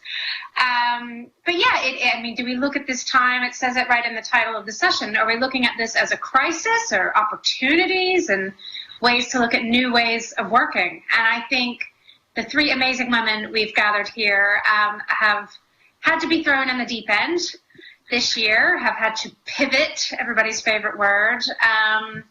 So yeah, I'm looking forward to talking to them about all kinds, what they did this year, what they're thinking for next year, and even more in the future, if some lessons have been learned now that we take into the future. So I'm so glad we have here. We have Vanya, let's see, I'm going to get my pronunciation correct, Kaluderjuk. Close, perfect.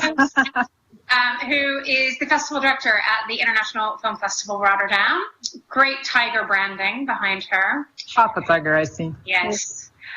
We are also joined by Sabrina Barrachetti, who is festival director at Udine Far East Film Festival. Hello, Sabrina. Hello, everybody. Hello from Italy. Yes, thanks for joining us. And we have Veronika Solnowska from New Horizons in Poland, and she's the head of industry there. Welcome, Veronika. Hello, everyone. Nice to see you. Yes, it's good to be here virtually together. Thank you, Stan, for bringing us together. Vanya, I wanted to start with you. Yeah, congrats. You got a big new job running a festival that was about to celebrate its 50th anniversary, and then COVID hit. And now you and your team have come up with a really exciting model, I think. Can you explain the concept for what you're going to do in 2021 and why? Yeah, well, it was a big first challenge to take the festival over, celebrating the 50th. So of course, around the March time when I actually took over, the first round of lockdowns occurred, and with the team, we quite immediately knew that we have to start thinking much more differently beyond our usual blueprint of executing a film festival, how exactly we should go about it. And what helped immensely was really this internal R&D process that we started across all teams, gathering smaller groups cross-departmentally together. And some of the ideas that actually now are being, in use are emerging from there. Some of the ideas that then we further on developed collectively. And all this came sort of with really this commitment of really staying close with our audiences, staying close with our filmmakers and the filmmakers we very much like to promote, and as well as it with the industry. And we knew sort of when, the current government regulation is that we cannot fit more than 30 people in cinemas. So we do not want to become these small exclusive events that has no accessibility, and we knew we have to think differently. So for one, we really wanted to stay committed to our February dates. The global industry that will join us this year online, it's something that we announced early on, and we really wanted to use this opportunity of having this presence from the industry also to promote and put forward the filmmakers that need this attention the most. And these are, of course, our competition titles, which is Tigers and Big Screen and so on.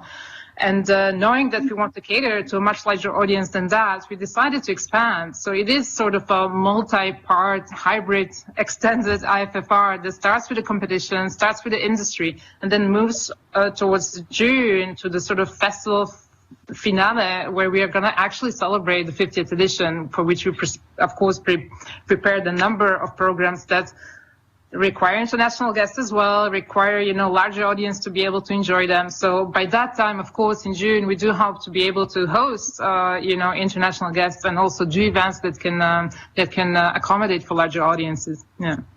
And did it take a lot of convincing for your partner venues, your sponsors, filmmakers, sales companies, what you plan to do something totally different in a way? In a way, it started early on already, because, while introducing myself to the partners and the stakeholders, we already knew that something new is going to happen, something different will have to probably be employed. Around the Venice time, we were very hopeful, because we all went there, we, did a collective statement for the film industry, for the festivals, and there was really a time we thought, okay, we might more lean towards, this physical event more than digital. But as we went, towards the fall season and winter now, we were like, okay, this is absolutely, let's bring back all the scenarios we were sort of pondering upon and seeing how best to do that. But what was good about that we were in constant close communication, whether with our partners, and this I mean, financiers such as, public or private, or the stakeholders from the industry. This communication went on constantly. So by the time when we had to draw sort of the line in the sand and so say, this is how the festival is going to be, people were already, so to speak, onboarded. And it didn't come as a surprise to anyone. It was sort of, the reaction was more like a combination of, relief and excitement about new opportunities that we are creating. Yeah. Yeah, I'm glad you could find some new opportunities and some excitement rather than just, what are we going to do? Yeah, I'm looking forward. I hope to come to Rotterdam in the summer, because we don't get to usually see it in good weather. Yeah, leaving a party at 1 a.m. and not freezing. That's something that we want to do. It'll be a different world. Sabrina, I'd like to come to you next and just hear, with Udine Far East Film Festival, you were able to go online in the spring, because Italy was quite impacted at that time. So, was it an obvious decision? Did you ever think about canceling altogether? And how did you plan it? What did you learn? Well, it was very difficult, a very hard decision to make, because suddenly after Berlin Film Festival, which was the latest film festival we could take part in, we found ourselves in a completely different kind of world. So we decided to first postpone the dates of the festival, which is always a very risky thing to do, because all the international people, international guests, the film industry people are used to make plans in advance. So moving dates is always very, very dangerous for a film festival. So we decided to consider to go onto the web without knowing actually nothing about that, because we were, of course, festival people, so we strongly believe in films to be watched on the big screen together with a big audience around you. So that's the meaning of a film festival. So we couldn't really. So it was very hard, and we had to move very fast. So first we got in touch with the sales agents in Asia. And we were trying to explain them that we have a completely different film festival, a completely different model. At the beginning, they were shocked, but of course we had to get their approval in order to go ahead. And but definitely they were very supportive. So I would say that these people, the sales agent people, they were very open to try and to be, supportive with our film festival, especially because they know each other, they know us from a long time. So there is a kind of trust between us. But some of the Chinese companies, they were very afraid of piracy.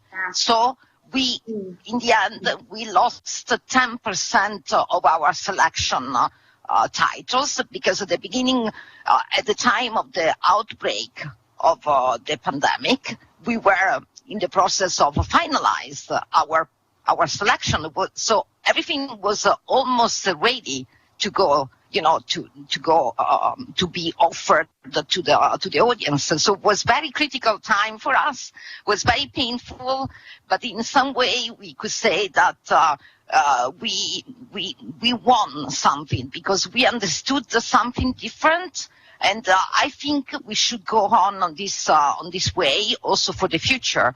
So we understood that even though that one was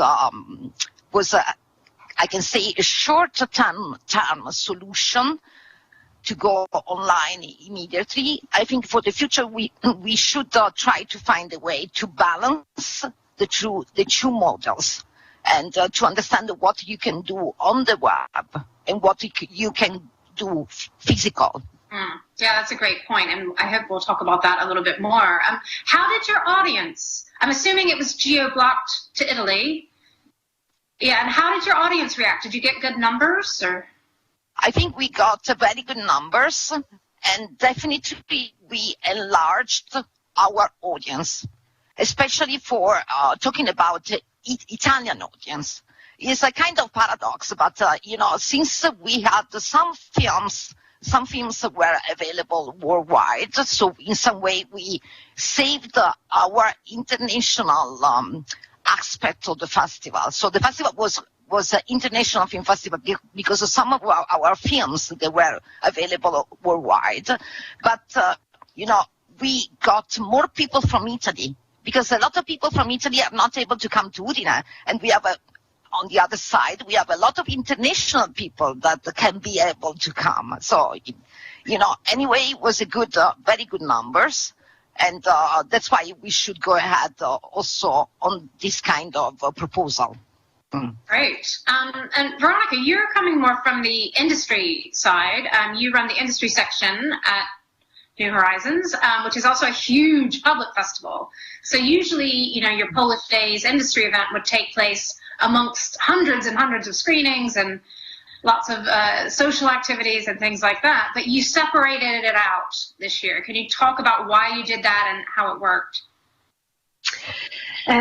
Yes. As for festival, we were put in this difficult position like many other festivals, where we were somehow forced to postpone our festival because of political reasons, because the mayor of Wrocław decided to close all public events in summer. Because in fact we found out about that in June, and so it was pretty hectic and challenging to adapt to the situation. And as for festival, we decided to combine the New Horizons International Film Festival with American Film Festival, which we organize and which takes place in November. So that wasn't an easy and obvious decision, but that's what we decided to do two festivals together in November, of course hoping it will be possible to make festivals possible physically, which didn't happen, but meanwhile, we also made decision to prepare for a hybrid edition of festivals. And then, yes, with industry events, it was really tricky.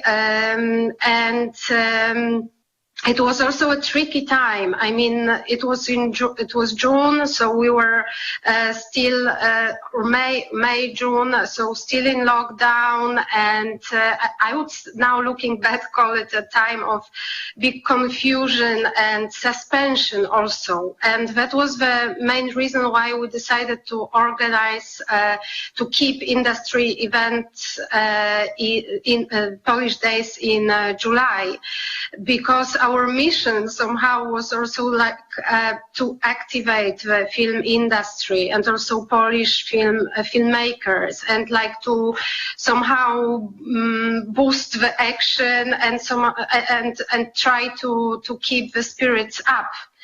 And because it was a very strange moment. And looking back, I also think it was a very good decision. Also, the feedback from Polish filmmakers was very good, because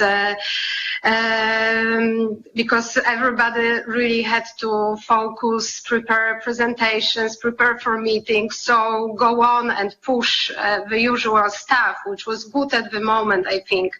Then we also feared that there will be, that if many events are suspended or postponed, we were also worried that it will be very busy. It will be a very busy calendar in autumn. So that was another reason to keep the event in summer. And plus, I must admit, of course, organizing two big festivals in hybrid version was a challenge itself, a big challenge for everyone. Plus, during American Film Festival, we also organize industry events with United States. So we had to focus on that. That's a lot. And how did the industry and the filmmakers respond to the activity this summer? Was it helpful? Did people come on board these projects like normal? Yes, I must say, I mean, the preparations were pretty hectic, and of course, as for all of us this year, it was very challenging in the terms of technical, in technical terms and so on. It was a big challenge, but yes, the feedback we received from filmmakers was that it was good timing, that we fulfilled our mission, like to activate and everyone. We had over 100 foreign guests and 200 guests altogether. So it was still, it was a smaller event than physical, but still we managed to convey the business and the spirit of the event. And just to sum up, I still think it cannot be, in case of this industry event, which is very much about promoting Polish cinema and networking, because it's a very unique event in the sense that foreign film industry comes to Wrocław for 3 days to be exclusively for Polish filmmakers. That's also to network. That was the biggest challenge of online event, as we know. That is, I mean, of course, we tried. We even organized online party with 80-plus-year-old DJ, and we tried to activate people online. But as we know, it's not the same. So, yeah. So that all sounds familiar to me. Thank you for explaining. I wanted to talk about this hybrid and what we do want to take into the future, because today, just myself, I was at IDFA this morning, kind of, and now I'm in Tallinn, and I'm thrilled to say I'm actually going to be physically in Tallinn later this week. It's exciting to go to a festival. It's exciting to just leave my house, but I'm not, when I was at IDFA this morning, I'm not meeting new people. I'm not immersing myself in it in the same way I would do in person. So how do we balance that idea that, it's wonderful that I can attend 2 international events in the same day. I don't have to be there in person, but we also lose some of the personal connection. So how do we juggle that in going ahead? How do we take the best of the hybrid without losing that, what's special about having people physically together? Vanya, do you want to address that one? Yeah, absolutely. I mean, also in the way how we're going to be approaching these our own events, I think we learned a lot over the year with all these trials and errors, and it keeps happening. And going on and developing further. I think what we learned as well is sort of when it comes to professional activities that we want to do online and create sort of trajectories for the filmmakers and the industry that is participating in these events, we need to sort of really pay attention to two things. One, that it's highly personalized, and two, that less is more. So I do think that this is something that sort of brings more value ultimately to the experience that we can have when we are accessing these events online or in a digital realm.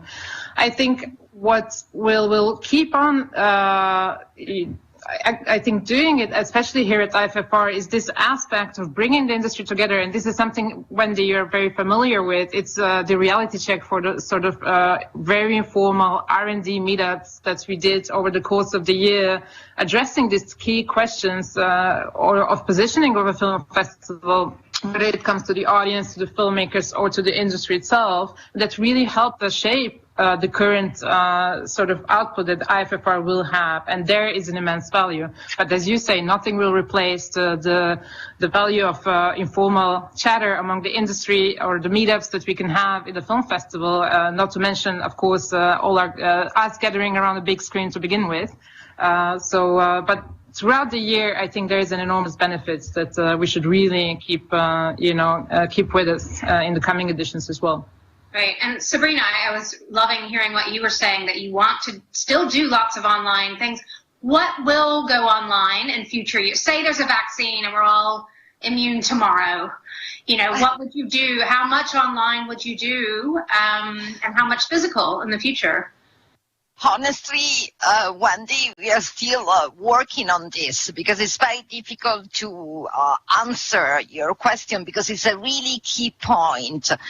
What I can say is that, of course, going digital means that you should create a proposal to be a digital event. It's not that just move your festival onto web. It's something more. And it's something that also we were trying to say and to do last April, but everything was so fast, so hectic for us, so it was difficult for us to, finalize all what we had in mind. For next year, we have more time, and we are working on that. For sure, we will choose something special for the web, and something that cannot be on web has to be physical. So we are working on these two dimensions, that those dimensions of, in my opinion, they should be complementary, not against each other. Yeah, smart. And Veronica, you mentioned this a little bit, especially with an industry, like more of a market or an industry side. How do you think you can work in a hybrid way? I must say, at this point, when we discussed it planning next year, I can say, we will keep eyes open, and we will do some research also among Polish filmmakers about their needs, about their new needs in post-pandemic, let's hope, post-pandemic reality. And we will adapt, we will try to adapt also. For now, for sure, I must say that we are certain we will keep a hybrid edition of New Horizons International Film Festival because for us it proved pretty successful. We reached new audience. We also build up our our own online platform, so that opens up many new possibilities for distribution, for festival, but also for industry event, I hope. So I don't know yet, but yes, let's see what New Year will bring. Yeah, we'll have to sort of wait and see on some of this. Yeah. I was just wanted to add, I think also because it does open one thing, and this is accessibility for much wider audience and some colleagues from the industry that otherwise would never be able to attend the event. So I do think, as you just said, there is some time as well needed in gathering this feedback and gathering these data, and I think that will be extremely valuable to us to understand how best we can then complement some of our more traditional activities. Yeah, very important. What would you say are the biggest challenges facing you all right now? I mean, I know a lot of festivals are in financial trouble. You don't have to tell us numbers, but it's a tough year with funding for many people. Is it technology? Is it understanding what tech you need and getting the right staff? You know, if you're a film festival programmer, maybe you don't understand Skype and Restream and Shift 72 and, you know, what's the struggle right now? Sabrina, do you want to start?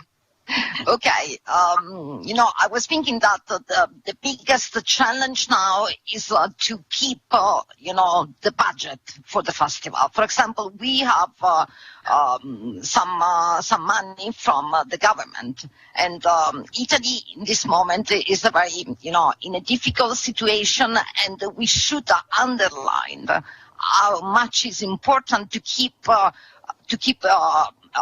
support for the cultural events, because film festival is a cultural event. Is something that let the people live better, understand better the world. So it's something that everybody should be able to assess.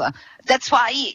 I think our challenge is to keep the budget as before, and to keep also the attention from the local and national private sponsors.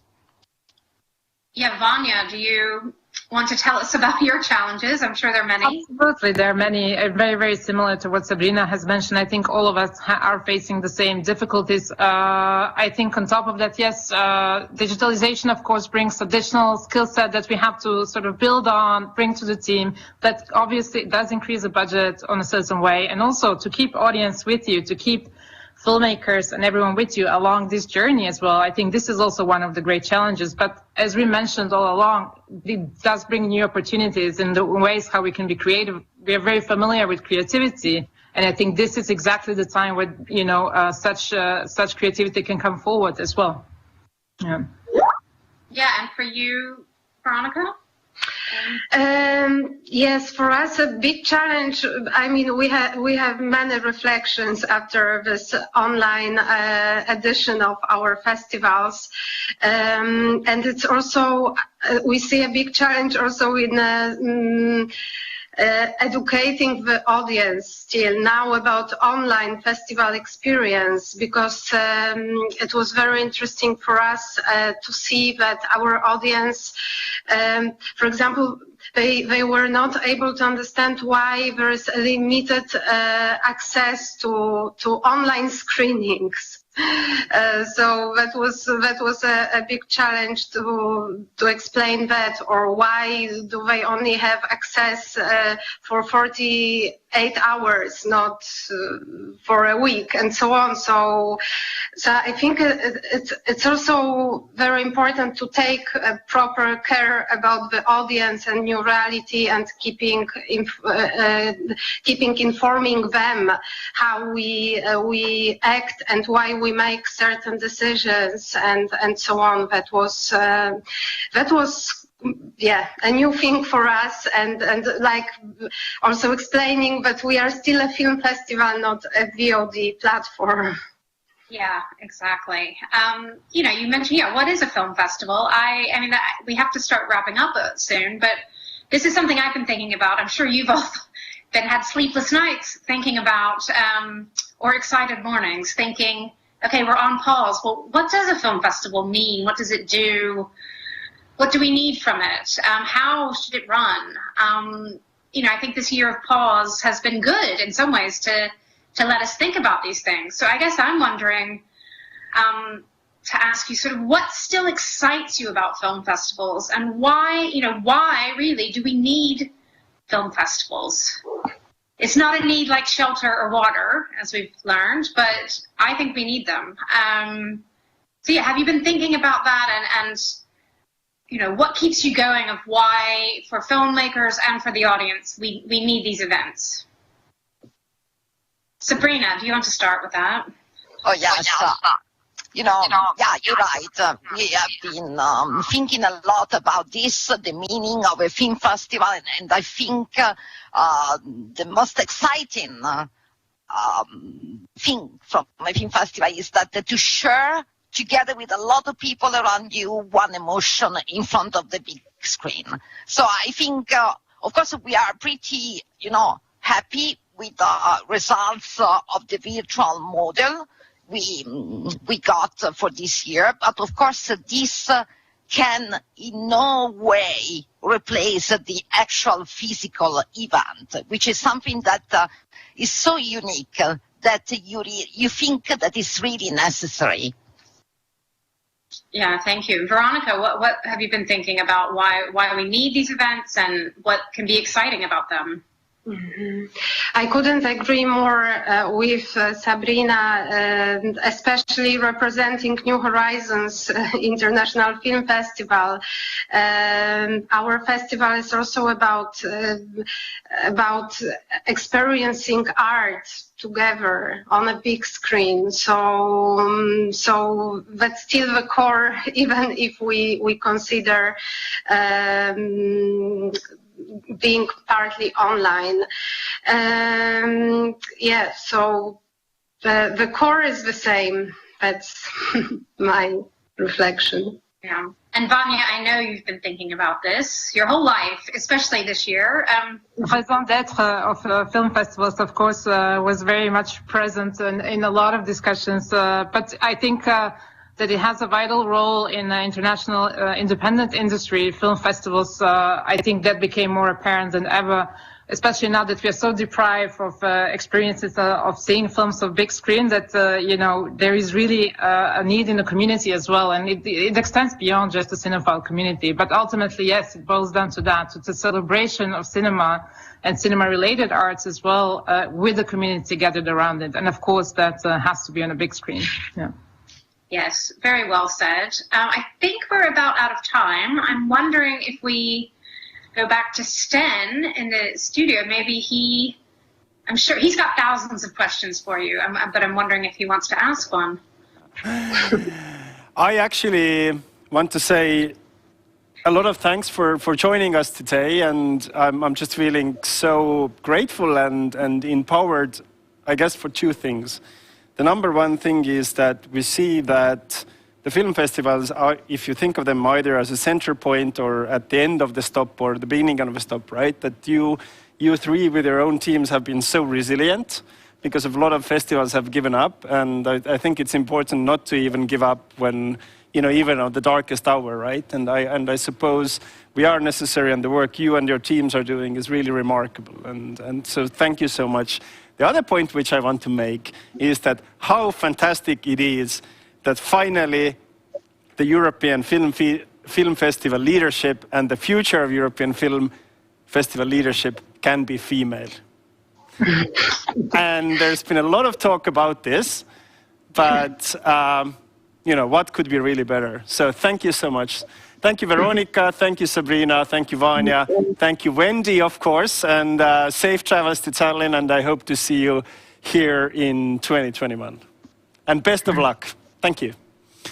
Thank you. Thank you.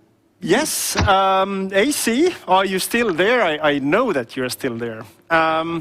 We have to now take a little bit of a turn, right? Into a very, very vital topic, and that's actually about production. So it's not only about exhibition, and it's not only about going online, as many said, but it's really actually how to resume production. And unfortunately, UK is a little bit in a difficult situation with the whole Brexit process, but UK has been really a leader in, I would say, in the kind of the continental context as well, in a sense of showing pathways in terms of where the industry can evolve, what kind of production capacity it can have, and now also actually how to resume film productions in this critical state, right? And I remember from the next gentleman saying that the losses what the UK film industry experienced were tremendous, but now they're on their way back. So I'll give the cue for you to intro for our next speaker.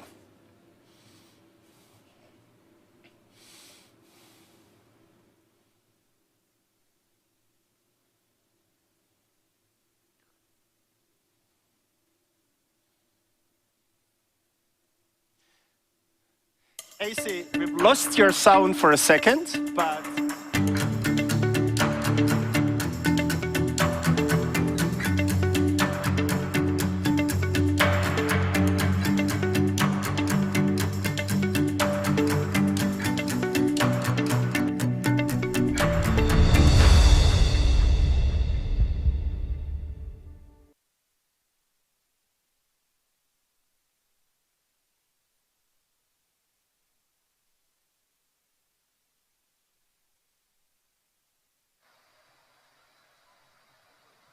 Adrian, glad to have you at the European Film Forum. So, how are you doing in London after this really, really tremendous and important consultation? Well, we're doing okay. I mean, I was interested in listening into the previous speakers talking about film festivals, and obviously with regard to cinemas, like everywhere else in Europe and festivals, so much has gone online, hasn't happened, has been postponed. We're currently in the second lockdown, and all our cinemas are currently closed. We're hoping they're going to reopen next month. So it's a complicated picture. But on the other hand, in terms of production, even whilst we're in the middle of this pandemic, and even whilst we're in our second lockdown in the UK as a whole and here in London, our production is working. It stopped, and I can talk about that and what we did to restart it.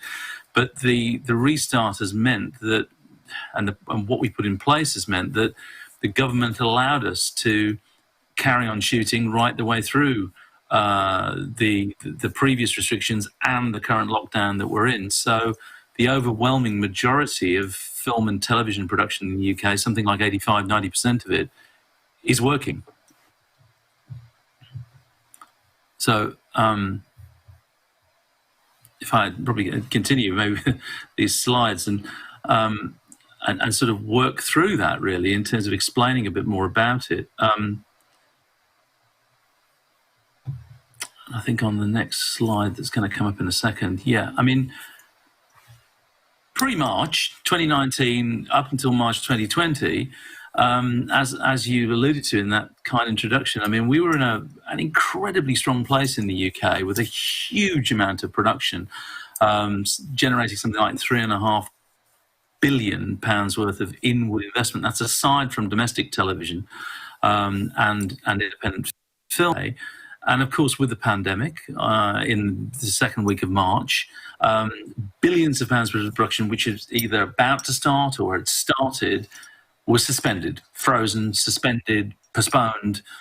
And there was something like £1 billion of production frozen on UK film and television studios, large-scale films, small-scale films, large-scale high-end television series.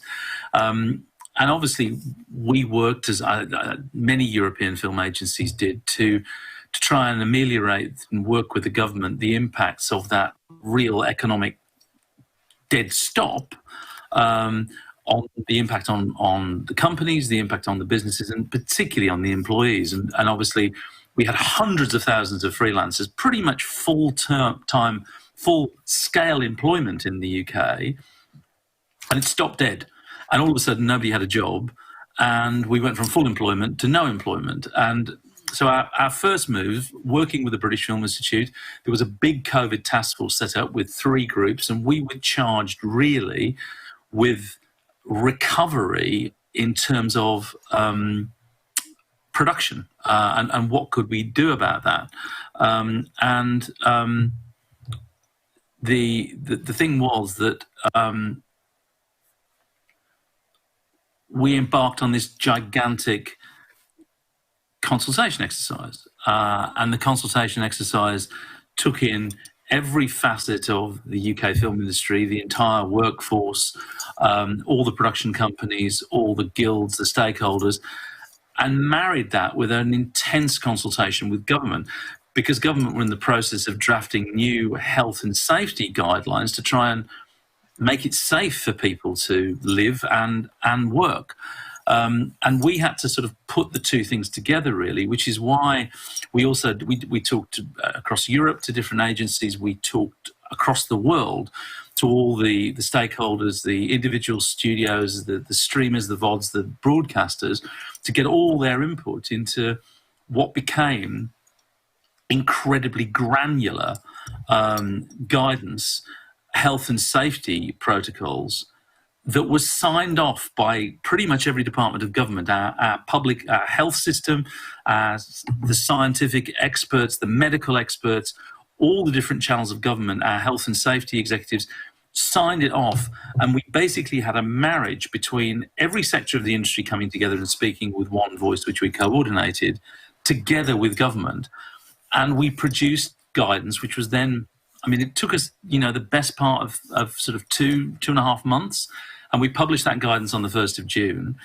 And pretty much as soon as we published that guidance, endorsed and supported by government, people were allowed to go back to work. So the lights went back on in the studios, and that £1 billion worth of production that was frozen started to gear up again. And then over the course of a month, production started again. Now, it's not production, and I think other colleagues in other European countries and other territories around the world would say it's not production as we knew it before, because there was a whole set of new rules, a whole set of new protocols, a whole new set of working that had to be developed, and a whole lot of training. And we worked very closely with our national training agency, Screen Skills, to develop a new online form of health and safety training, which had to be implemented as well.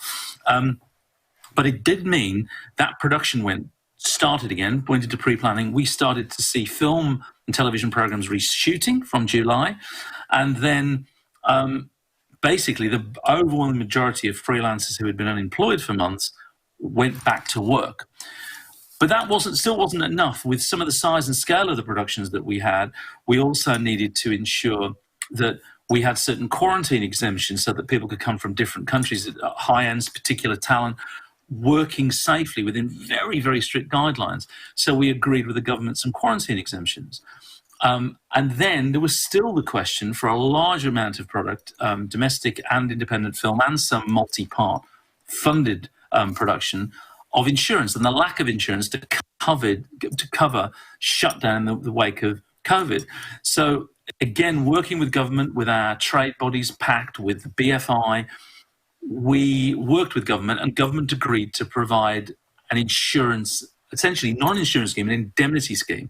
And so we had a three-legged stool. We had guidance, we had quarantine exemption, and we had production restart indemnity scheme. Those three things coming together meant that basically everybody could go back to work, and all the projects that were frozen, stopped, postponed could restart.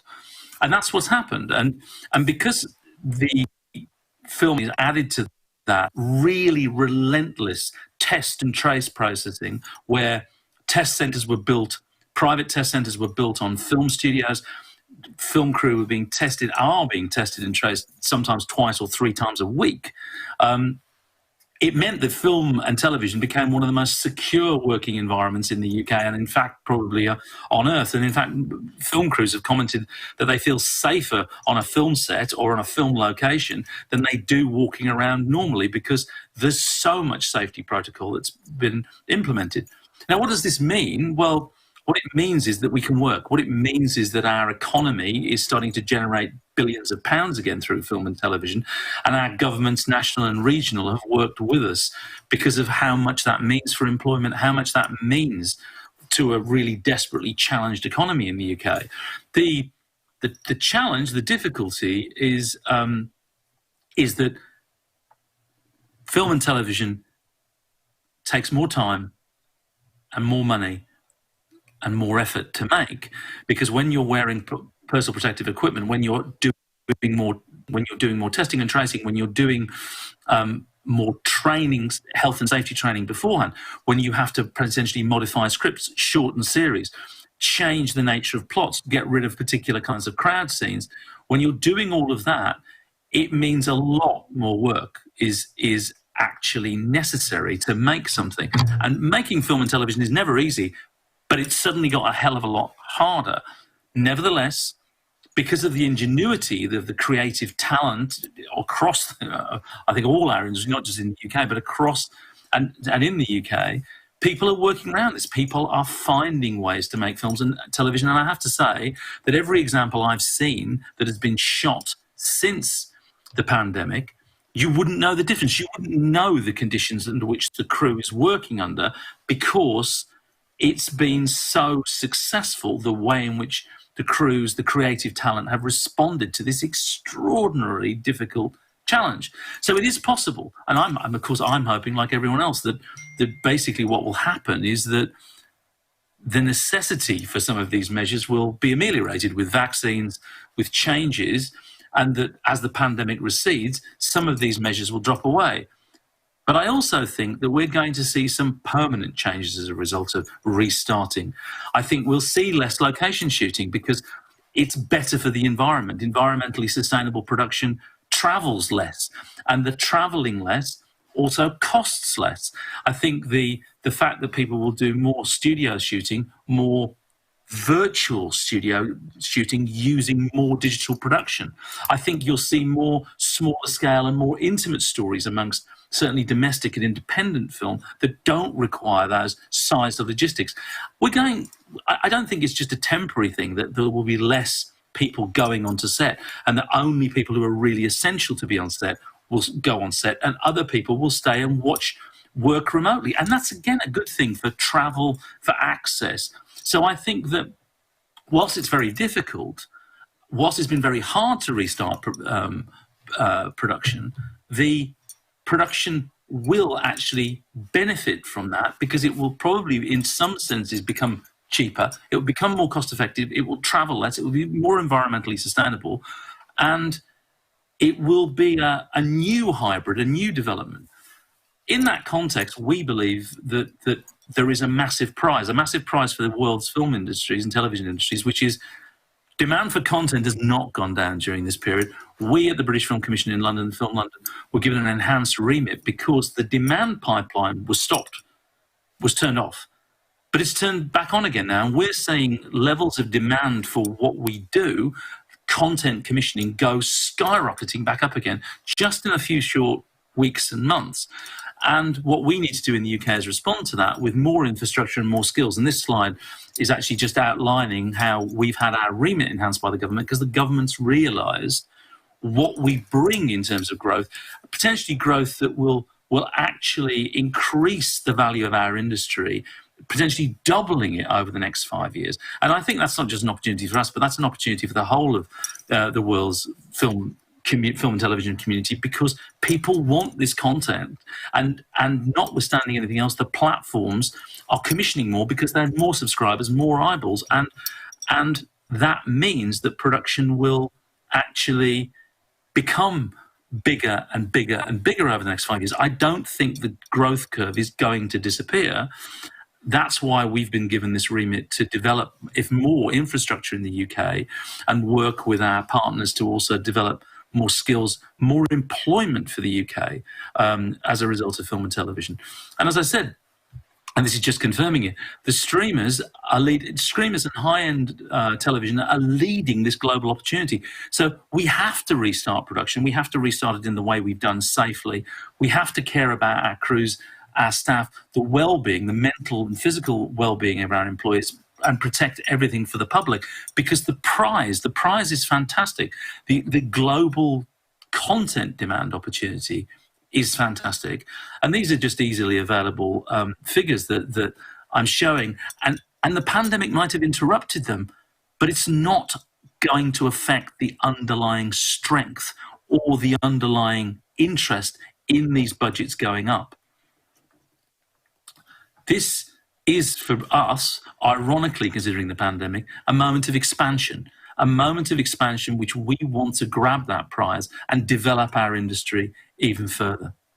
I think I've probably kind of outrun my time, but I just wanted to reiterate really my message, which is a message of optimism in a very dark place. I believe film and television is at a critical moment. It has a fantastic opportunity to be the engine of positive change, to create new opportunities for young people, for diverse communities, for creative talent, long-term fantastic digitally skilled jobs, providing well-being and health and strength to those people, providing fantastic economic benefits to our countries, and not being an industry that's an anachronism, not being an industry of the past, an old tech manufacturing industry, but being an industry of the future that can change generations of people's lives for good.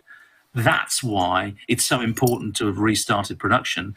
That's why it's so important to carry on production through this pandemic until we get to a better place, because we are the light of hope and optimism in this dark, dark world that we're experiencing.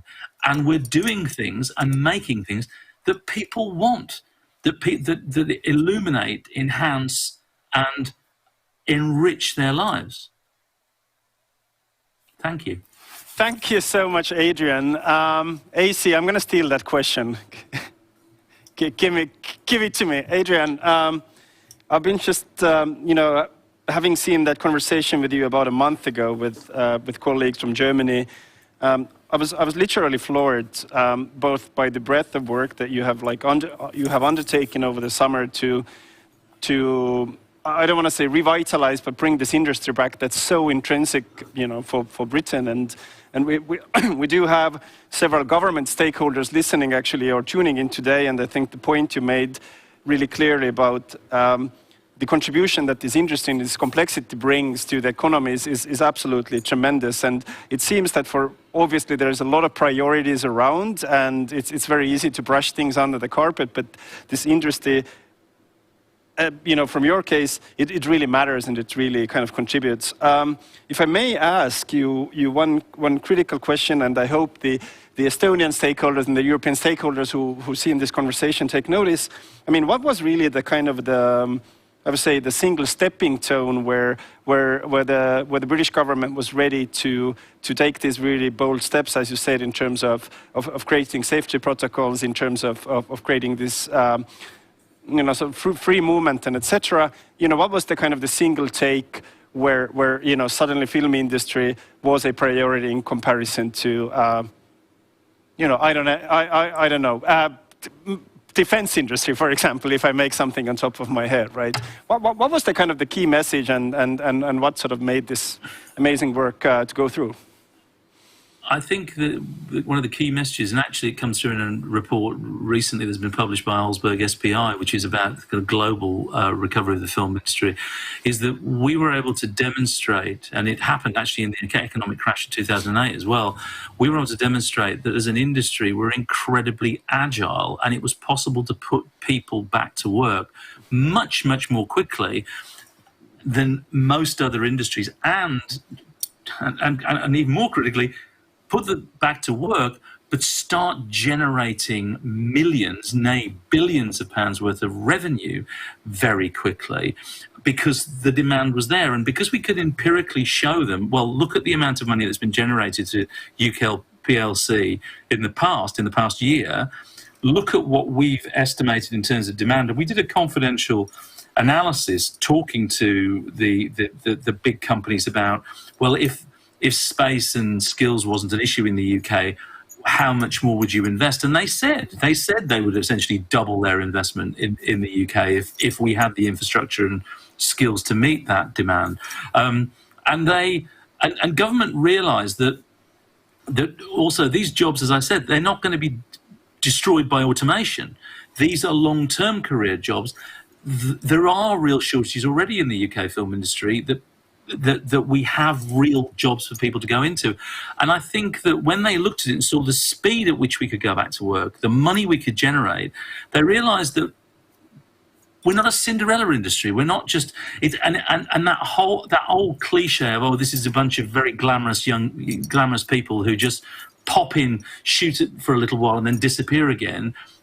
has gone, and they've seen how it's revitalised whole sections of the UK, not just London and the South East, but what Game of Thrones did in Northern Ireland, Belfast, how it changed the economy and perception of that previously very, very troubled area, and for the better. What it's doing in Wales, what it's doing in Yorkshire. And they're seeing the real economic benefits, the real social benefits, and the fact that, frankly, I mean, in the first quarter of 2020, before the pandemic, we were growing at a rate of 9%, which is roughly twice the size of the UK economy as a whole. And we kept the UK economy out of the red in the first quarter of the year. And when they look at hard economic facts like that, suddenly our government realises that we are a real economic driver that deserves to be supported and advocated for. Thank you so much, Adrian, for joining us from London. The governments should pay attention. My pleasure. Best of luck to you, and thank you for these amazing insights. Yes, we move to our next speaker. Bye-bye. And, you know, as I said in my introduction, the European Film Forum is not only about cinema, but it's equally also about technology, right? And AC, will you help me to introduce the next speaker here? Absolutely. I mean, now that I'm back with tech, I told you tech is working. This is great. What we want to do now is to go to these opportunities for the future infrastructure for European cinema and content industry. And we will have Philippe Rixen, the infrastructure designer of DigiCity, European Future Copyright Infrastructure in the UK and in Estonia. And I would say we'll have to send the clip first, right? And then we can start right away, or do you want to add something, Sten? Absolutely. Let's play a clip and then let's go into the copyright infrastructure.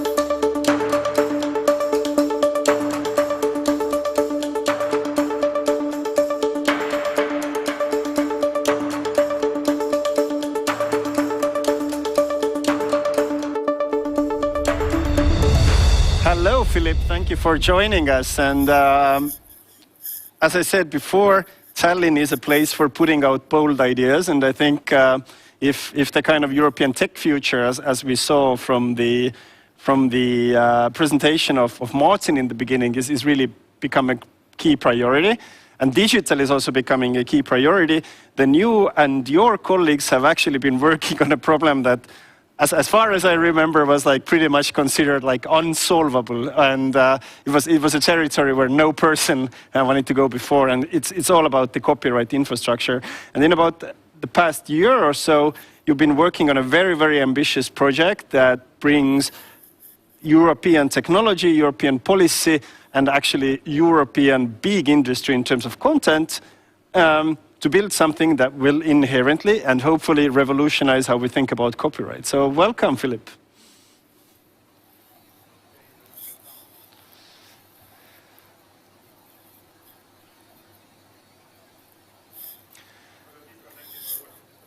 Philippe, can you hear us?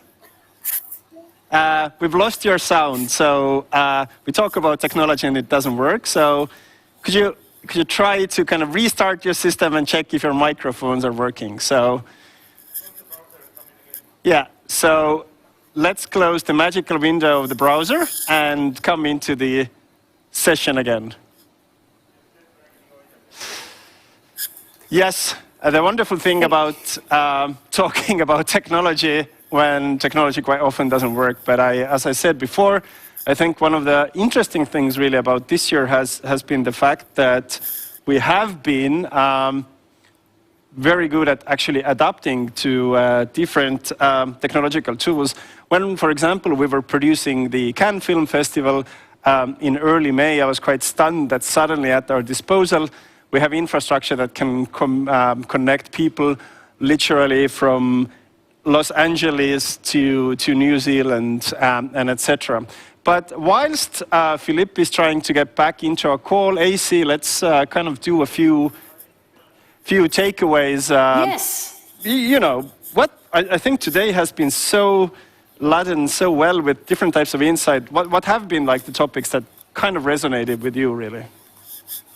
Yeah, well, I think the thing I would have loved to ask just before to Adrian actually was what we started with, was like, do we actually produce more that we can consume, and do we need all this content? Because he was extremely optimistic, obviously, and he was saying that there is an underlying strength in the demand, that there is a fantastic global demand, and this is something, if we had the time, I would have loved to inquire into. This is this thing like, okay, we produce a lot, do we have this demand? But at the same time, we are listening, well, we just need to get that audience. And I think we can have this very granulated because we can measure everything, as we heard.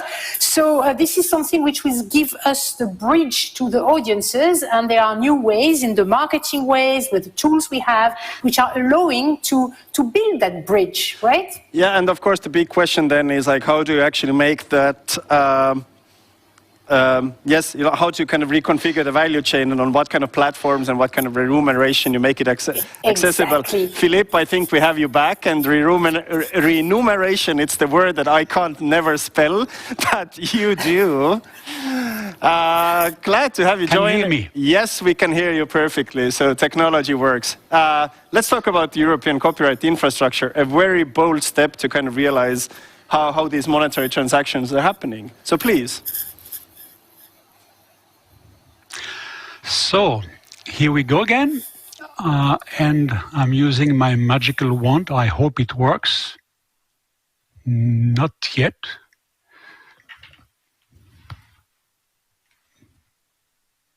Or should I start that also again?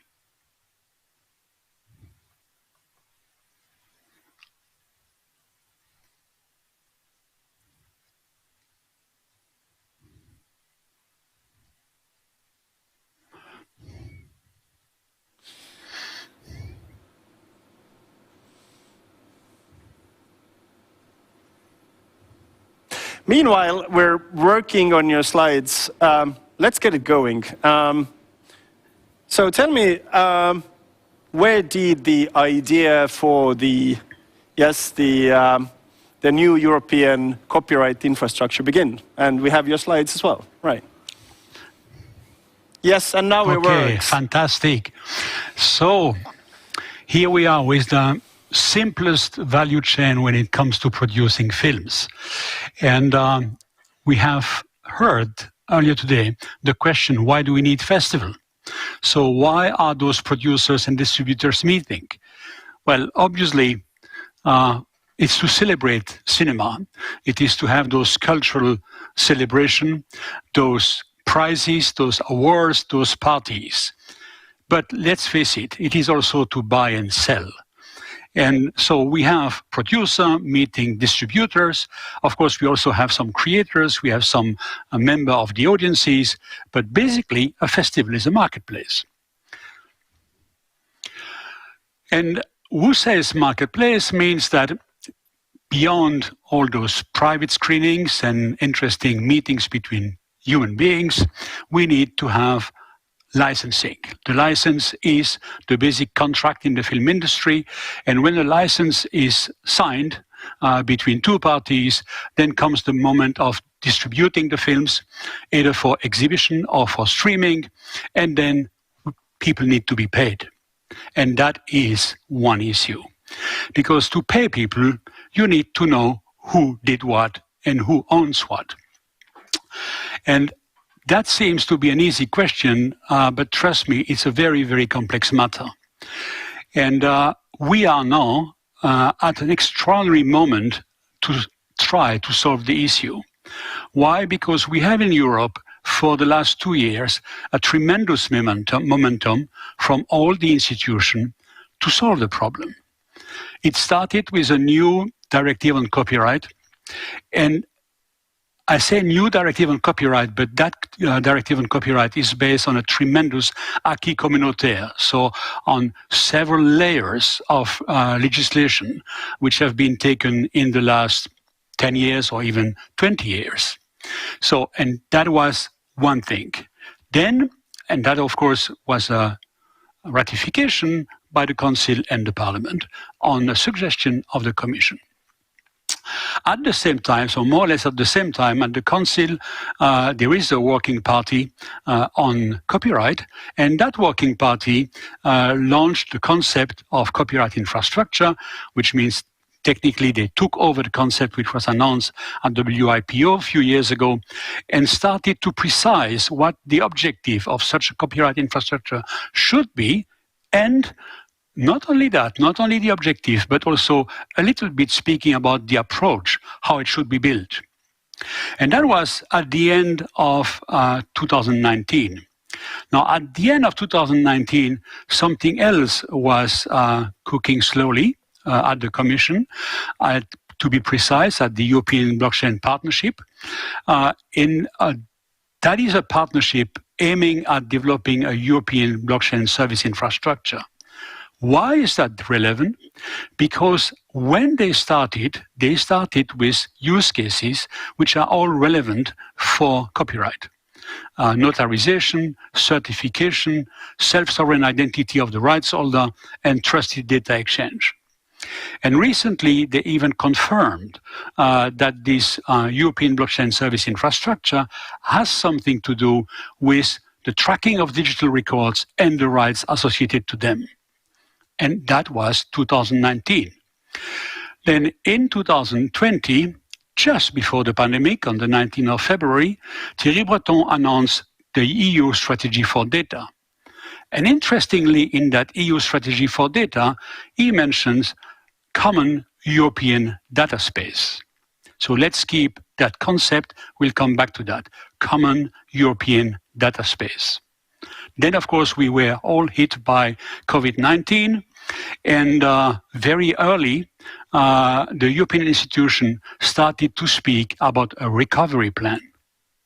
Now, interestingly, after a few weeks or few months, it was not a recovery plan anymore. It was a recovery and resilience plan. And you have heard Martin Dawson earlier today saying, well, it's not only recovery and resilience, it's recovery, resilience, and enablement. So we are now at this extraordinary moment in the history of policymaking and the history of funding in Europe that we can envisage to build potentially a copyright infrastructure. The moment is also given by the state of the industry, where everybody feels in the industry something has to be done to answer the question, who did what, who owns what. And the moment is also interesting because now we have, since the last few years, seen emerging technologies which enable us to combine them in some way and start to solve the problem. So we are at that extraordinary moment where there is a political will, where there is funds available, where the industry knows something has to be done, and when we, engineers, we have technology to do something.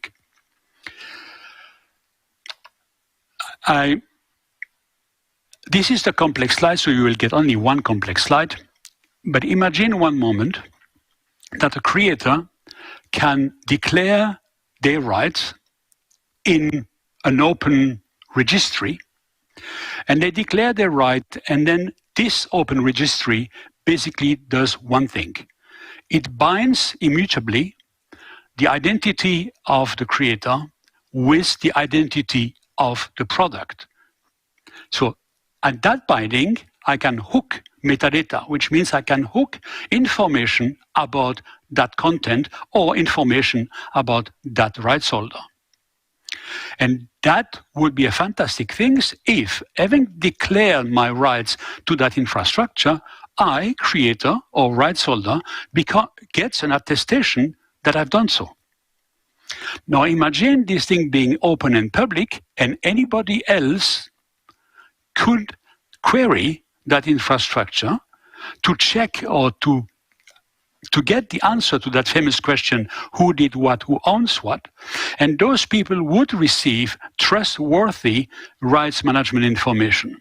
So that is the basic core of a copyright infrastructure. There is many things around it, but the core is that.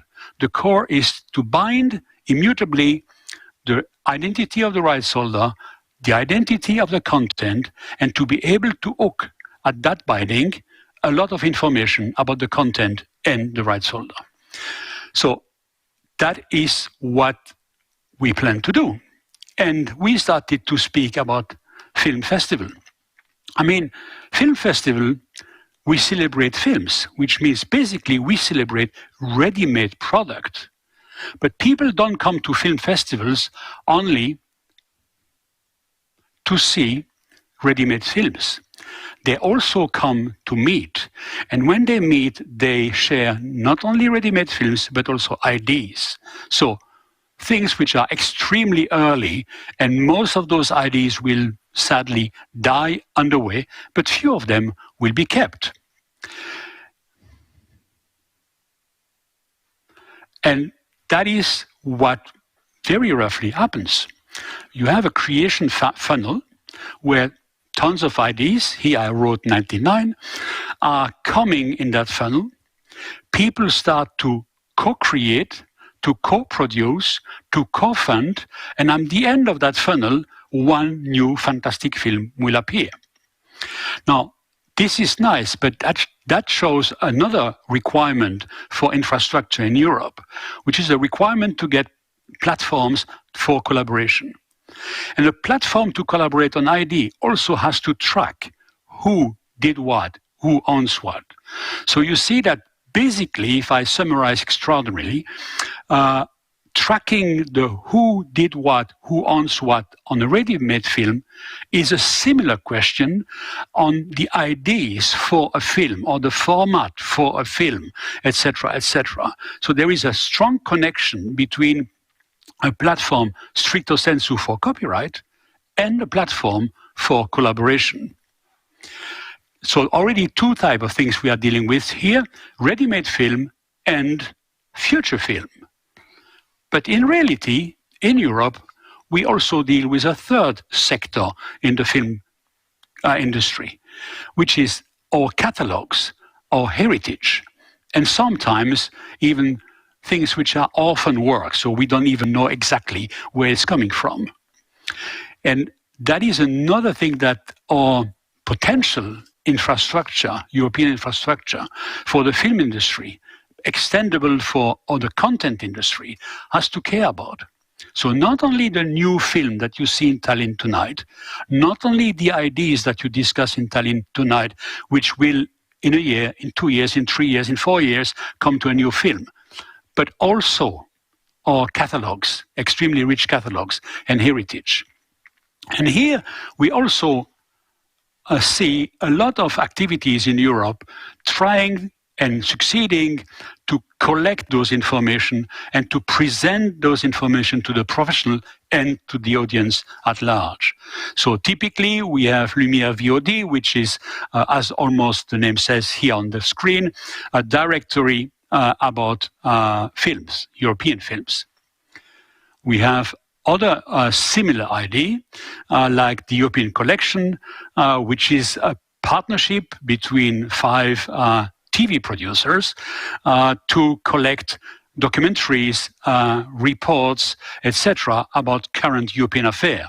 So what we are discussing for film, of course, can be expanded to news, can be expanded to music, can be expanded to books, can also even be expanded to museum. And Europeana is that type of initiative trying to bring online a huge catalog of what is in our very rich museum.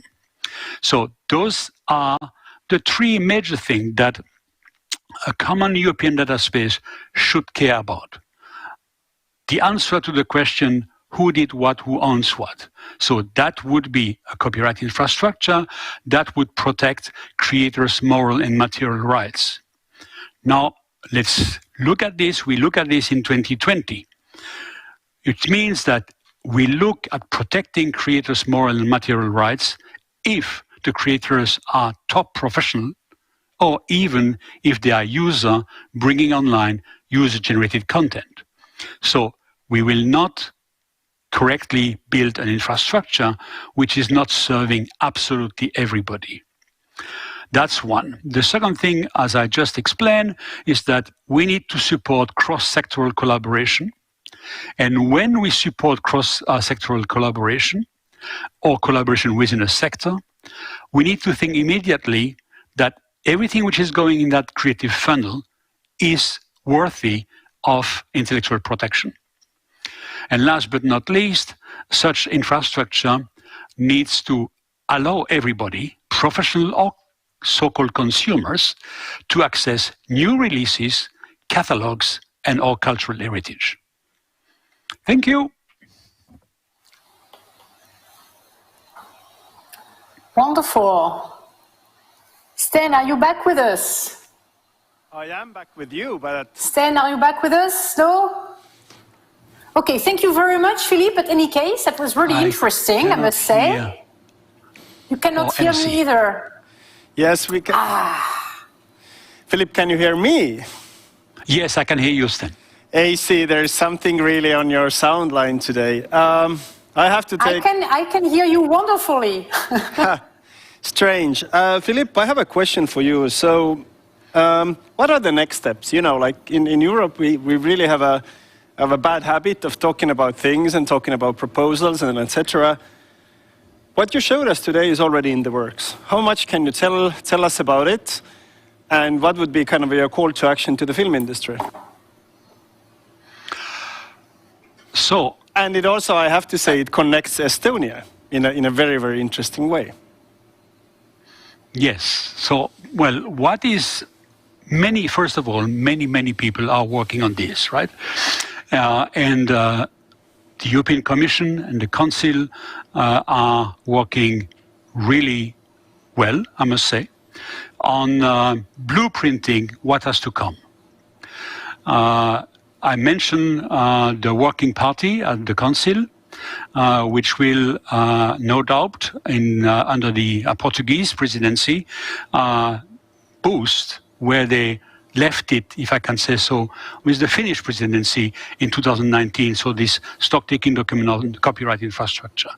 We have to admit that in 2020, the presidencies have been overwhelmed by two things, by COVID, of course, and also by the fact that the European countries had to transpose in their national legislation the copyright directive. So that kept everybody busy, but next year will be a next boost of that. The Commission is working on different plans and launch different studies. And one of them is a study called Copyright and New Technologies, and I'm very pleased that my team has been chosen to conduct the study. So we are working with a very, very good team in Brussels, and we will publish our report in July next year. And that is, of course, it will be an important document for the Commission to take decision. Interestingly, by mid next year or end next year, all those programs that Martin Dawson mentioned early today will be in place. So not only the European Union will have a roadmap to move, a blueprint to move on the copyright question, but the mechanism of funding will be ready. It is no secret, as you have seen on the first slide, that with my partners, we have created a company in Estonia. And we have created a company in Estonia for several reasons. The first one is that we have partners, technology partners in Estonia. So that's the most obvious reason. The second reason is that, as everybody knows, I think in Europe, Estonia is leading when it comes to digital national infrastructure. And a copyright infrastructure, or an infrastructure to base a common European data space for culture, could learn at least a lot from Estonia, or could even recycle things which are running in Estonia. And one example is the Estonian ID system. The Estonian ID system is very advanced, and nothing will be possible in the domain of copyright or collaboration on new film or whatever without a very sophisticated, efficient, effective identification system of rights holder, of human, and also of companies, institutions. And that's what brought us to Estonia, is this fabulous infrastructure and the presence of our partner.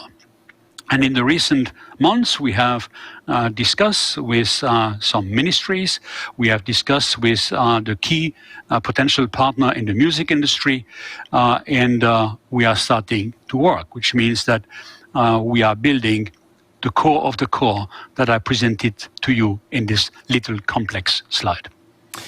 Thank you so much, Philip. I think it's a really, really interesting time for me, because I think the fact that we somehow have been re-stripped of our usual resources, right, and we are forced to think out of the box, has really, not only sparked new ideas, but actually sparked these really, really great projects that can transform Europe, European leadership, and actually the whole European creative industry as well.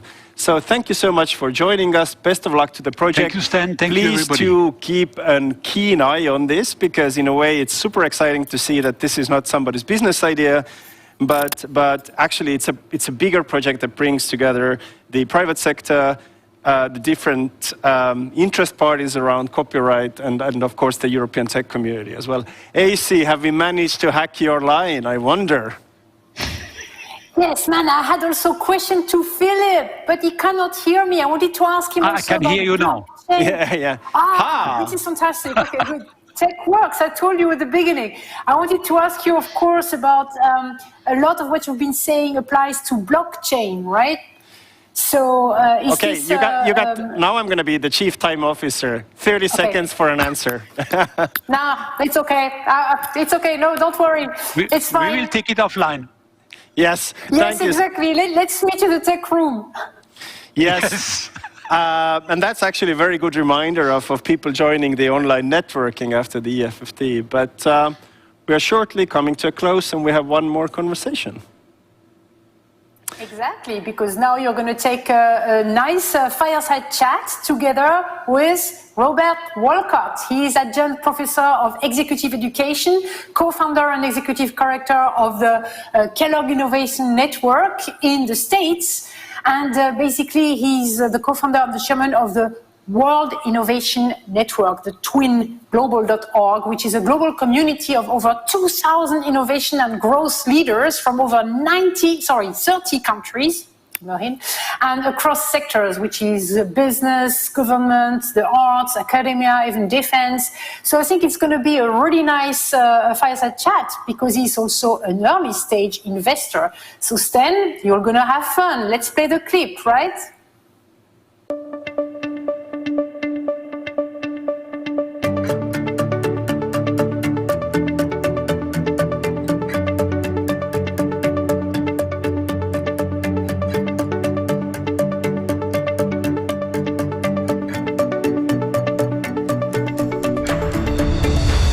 Robert, thank you for joining me, and I'm so sorry we kept you on the line, but seems technology sometimes work and sometimes it doesn't work, and so forth. But thank you for joining us. No worries, Stan. We all understand in this environment. Yeah, exactly. You are in a kind of a usual circumstances. You are an awfully busy man, if I may say so. You are writing your column for Forbes. Working at the Clario consultancy, advising several corporate players in the innovation hubs, such as the H Farm in Italy. All the best to our friends in Italy, as well as you have a strong connection to Finland, obviously, and your work at the Northwestern as well. And you work with a lot of, I would say, the boardroom or C-level people, right? How has the COVID situation impacted your work and life? And what have been in this sort of like innovation drive, what have been the biggest changes, but I guess also opportunities and discoveries for you? Wow, well, that's a big question for each of us, Sten. And by the way, thanks for having me here. And it's always great to support what you do and your colleagues. I've fallen in love with Estonia and, as you know, visited a couple of times. It's really quite extraordinary place. And before I go, I want to mention that this odd visual behind me is called The Land of Make-Believe. It was created by a Czech immigrant to the United States back in the early part of the last century. It's from the 1930s. And it was his attempt to visualize make-believe. It was a visual on the walls of many kids in the United States in the 30s and 40s, even through World War II. And this visual I love very much. And I thought of it because of the film festival, because of the creation of reality that happens as a result of your industry and your efforts. So in any case, setting that aside, how have things changed? Well, in a lot of ways, they've changed just like everybody else's lives. Many of us travel a lot. As you know, I've for the last decade been traveling a lot, and I was trying to decrease that a bit because I have two daughters who are 9 and 11. And I had perhaps eliminated about 15% of my travel, so I was doing fairly well, I thought. Then COVID hit.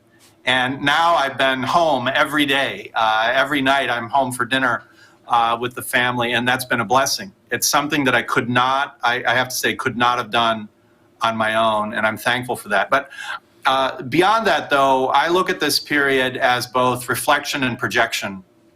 This is our opportunity, and I think requirement in many ways, for each of us to reflect on what we've learned this year, where we've come in our lives thus far, and then to project where we'd like to go in the future. Not that we'll have a complete picture, because we won't. But the visions we create today influence the directions we move in the future, and they influence what it is we ultimately create. So for me, that's been the most important role of this pandemic year. And I think that also resonates with me what happened about a month ago at Twin, this amazing community and event that you are curating almost as a Renaissance salon in a way. And one of your colleagues, Michelle Buck, also put forward in one of her workshops that it's at this time it's not only from a reflection point of view, it's not only the questions what we have to ask ourselves, but we also have to ask ourselves what questions we don't ask ourselves, right? Yes. Yeah, and I think that's critical, Sten. I'm glad you brought it up, because one of the things we do as humans, as animals, is we converge on solutions too quickly. And this comes from our evolutionary environment, where we just had to figure out what to do when we're facing a threat. And so we have a tendency to think we know what's going on, converge on a solution, and run at it, when what we should do more of the time, I find, is define the questions better. And then, as Michelle says, live the questions and really engage the questions. This year has been an extraordinary opportunity to do this. And if you haven't started, I'd urge you to use this holiday season, end of the year season, to do that. And as we all hope and now expect, 6 months from now, things will be starting to return to more openness in the world. So use this time wisely. So if I'm taking this, your answer and Professor Bach's comment into a kind of a practical level of a boardroom, whether it's some of the national policymakers joining us today or the European projects at last, yes, we understand that it's not really about subsidizing and the low-hanging fruit in a sense, but it's really kind of looking at what are the more kind of deeper questions around technology, but also organizations of work, of remote collaboration, and etc. And that leads me to this theme of the digital Rubicon. That was the focus themes of the Twin Innovation Network gathering this year. What is digital Rubicon, and why it's imperative to talk about it today, and what are the kind of effects or consequences? Great. So as you'll recall, Sten, the digital Rubicon plays off the historical event of Julius Caesar carrying his 13th legion across the Rubicon River. And he and everyone with him that day knew that they were either going to complete victory or utter defeat, which would mean death, because they had effectively declared war on the Roman Republic. And so this is where we get this notion of we've crossed the Rubicon, there's no turning back. Now, while Julius Caesar and his army decided to cross that river, We certainly have not decided to face a pandemic. None of us decided, hey, let's go face a pandemic. But it is thrust upon us. And so we've all been thrust across this river that I refer to as the digital Rubicon. And what does that mean? Well, very prosaically, we've all been, whether we were experimenting with online meetings or engagement or video or media or whatever our fields are, we've all been thrown into that space. And in the startup technology, future creating sort of spaces, oftentimes you hear the hardest thing to do is to get people to try it the first time. And guess what? Everybody's tried it the first time. And so now, as many people have said, this dynamic has accelerated a lot of the trends that were already underway. But it is also a new environment. It is not simply off in the similar direction at a faster pace. The reason I believe it is fundamentally new, in addition to accelerating the changes that are already underway, it has accelerated and amplified and diversified the kind of ideas and insights and opportunities being seen by all the various players in the marketplace and in the world at large. And so because there are more minds and attentions focused on the things that are changing, focused on the opportunities to pursue, it's actually, in my opinion, changing the whole fabric of innovation and the creation of the future that we exist in today. It's a fundamentally different environment. I'll give you one example. I find that more senior leadership teams, boardroom conversations, people are more open to bigger questions right now. They're more open to looking at things truly in new ways, in ways that they weren't before the crisis. Now, might it shift back in a year when we're all starting to get, quote unquote, back to normal? We all agree it'll never be the way it was before, but will people start to refocus again on the day-to-day, on the quarterly returns? Yes, probably to some extent. But I think there really has been a mind shift change, particularly amongst leading companies and those that are more likely to be successful in the longer run.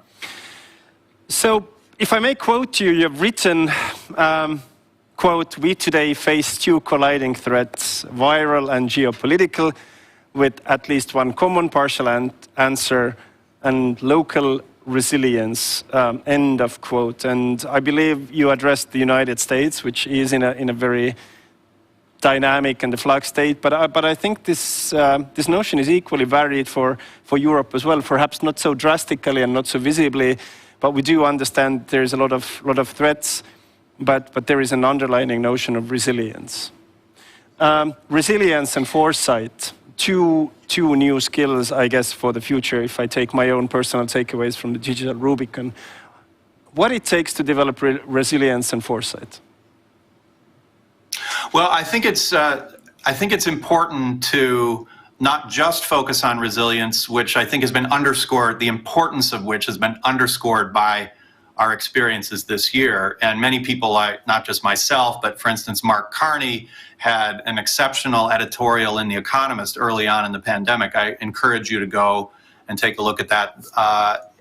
And he said that global efficiency will be overtaken by local resilience, the need for local resilience. And that I couldn't agree more. But I'd like to offer an additional layer to this conversation, an essential layer. And that is, if we only think about resilience, then that can quickly degenerate into avoiding change or protecting ourselves from making new things, allowing new things to happen and taking new paths. We don't want that kind of resilience. We don't want that kind of rigidity, because ultimately that degenerates into the opposite. So we need to think about it in terms of resilience as flexibility, as adjustability, as a protective, but also a proactive approach. And in order to do that, we need to think about foresight, thinking more and more deeply and further out about where the future might go, not where it will go, not trying to predict the future per se, but to look at plausible futures. What are a number of different paths that the world might take? And then how do we define the futures we desire to create? To quote our good common friend, Martin Wazowski, the chief designer of SAP and a fellow Twinian, What are the futures we desire to create? What are the trends and forces taking us into the future, the plausible futures that might occur? And then how do we take a proactive stance to that? So it's really about, as you said, both resilience and foresight. Recently also, you wrote, and then to steer to the conclusion of our conversation, is that the current crisis puts the interplay between three values into stark release, and then you had a kind of a small bucket list of really important messages. Do you remember what they were? Remind me the article. It was about the veteran weekend and about true heroes.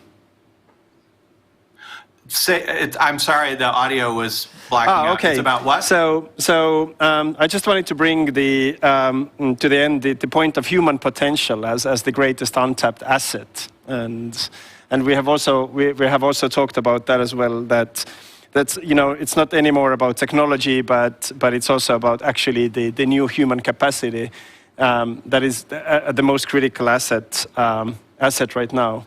So.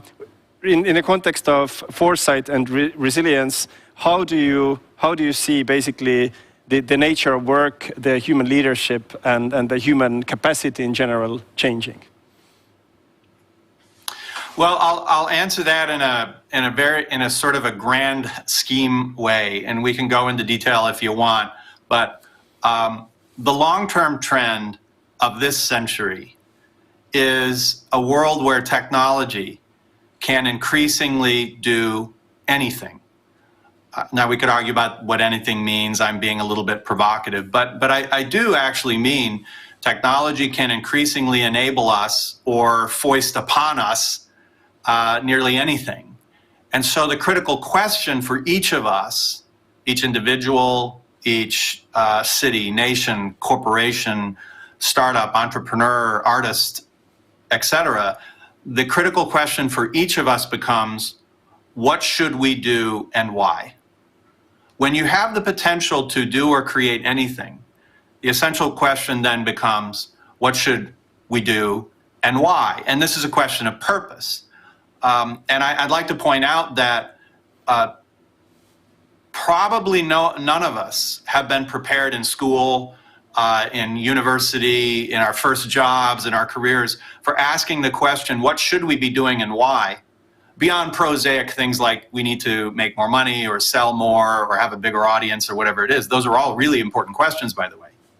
But asking that intrinsic question of purpose, what should we do and why? We need mechanisms to ask that question. We need ways to help children and the next generation, because they're going to solve these problems. They're going to create new problems like we have, but they're going to be most at the vanguard of making the world that we'll experience in the future. So how do we have mechanisms to discover, define, and act upon purpose? And the last thing I'll say about this is the way I like to think about purpose is both selfish and selfless.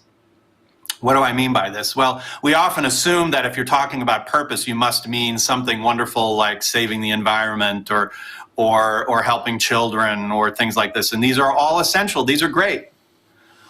But I believe that if you've only defined a purpose because it looks extrinsically like a valuable thing, something you're proud to tell your friends, but there isn't something in it for you personally, that there isn't a selfish aspect, and I mean this in a good way, a selfish aspect to it as well, then you're not going to suffer the slings and arrows when things get tough.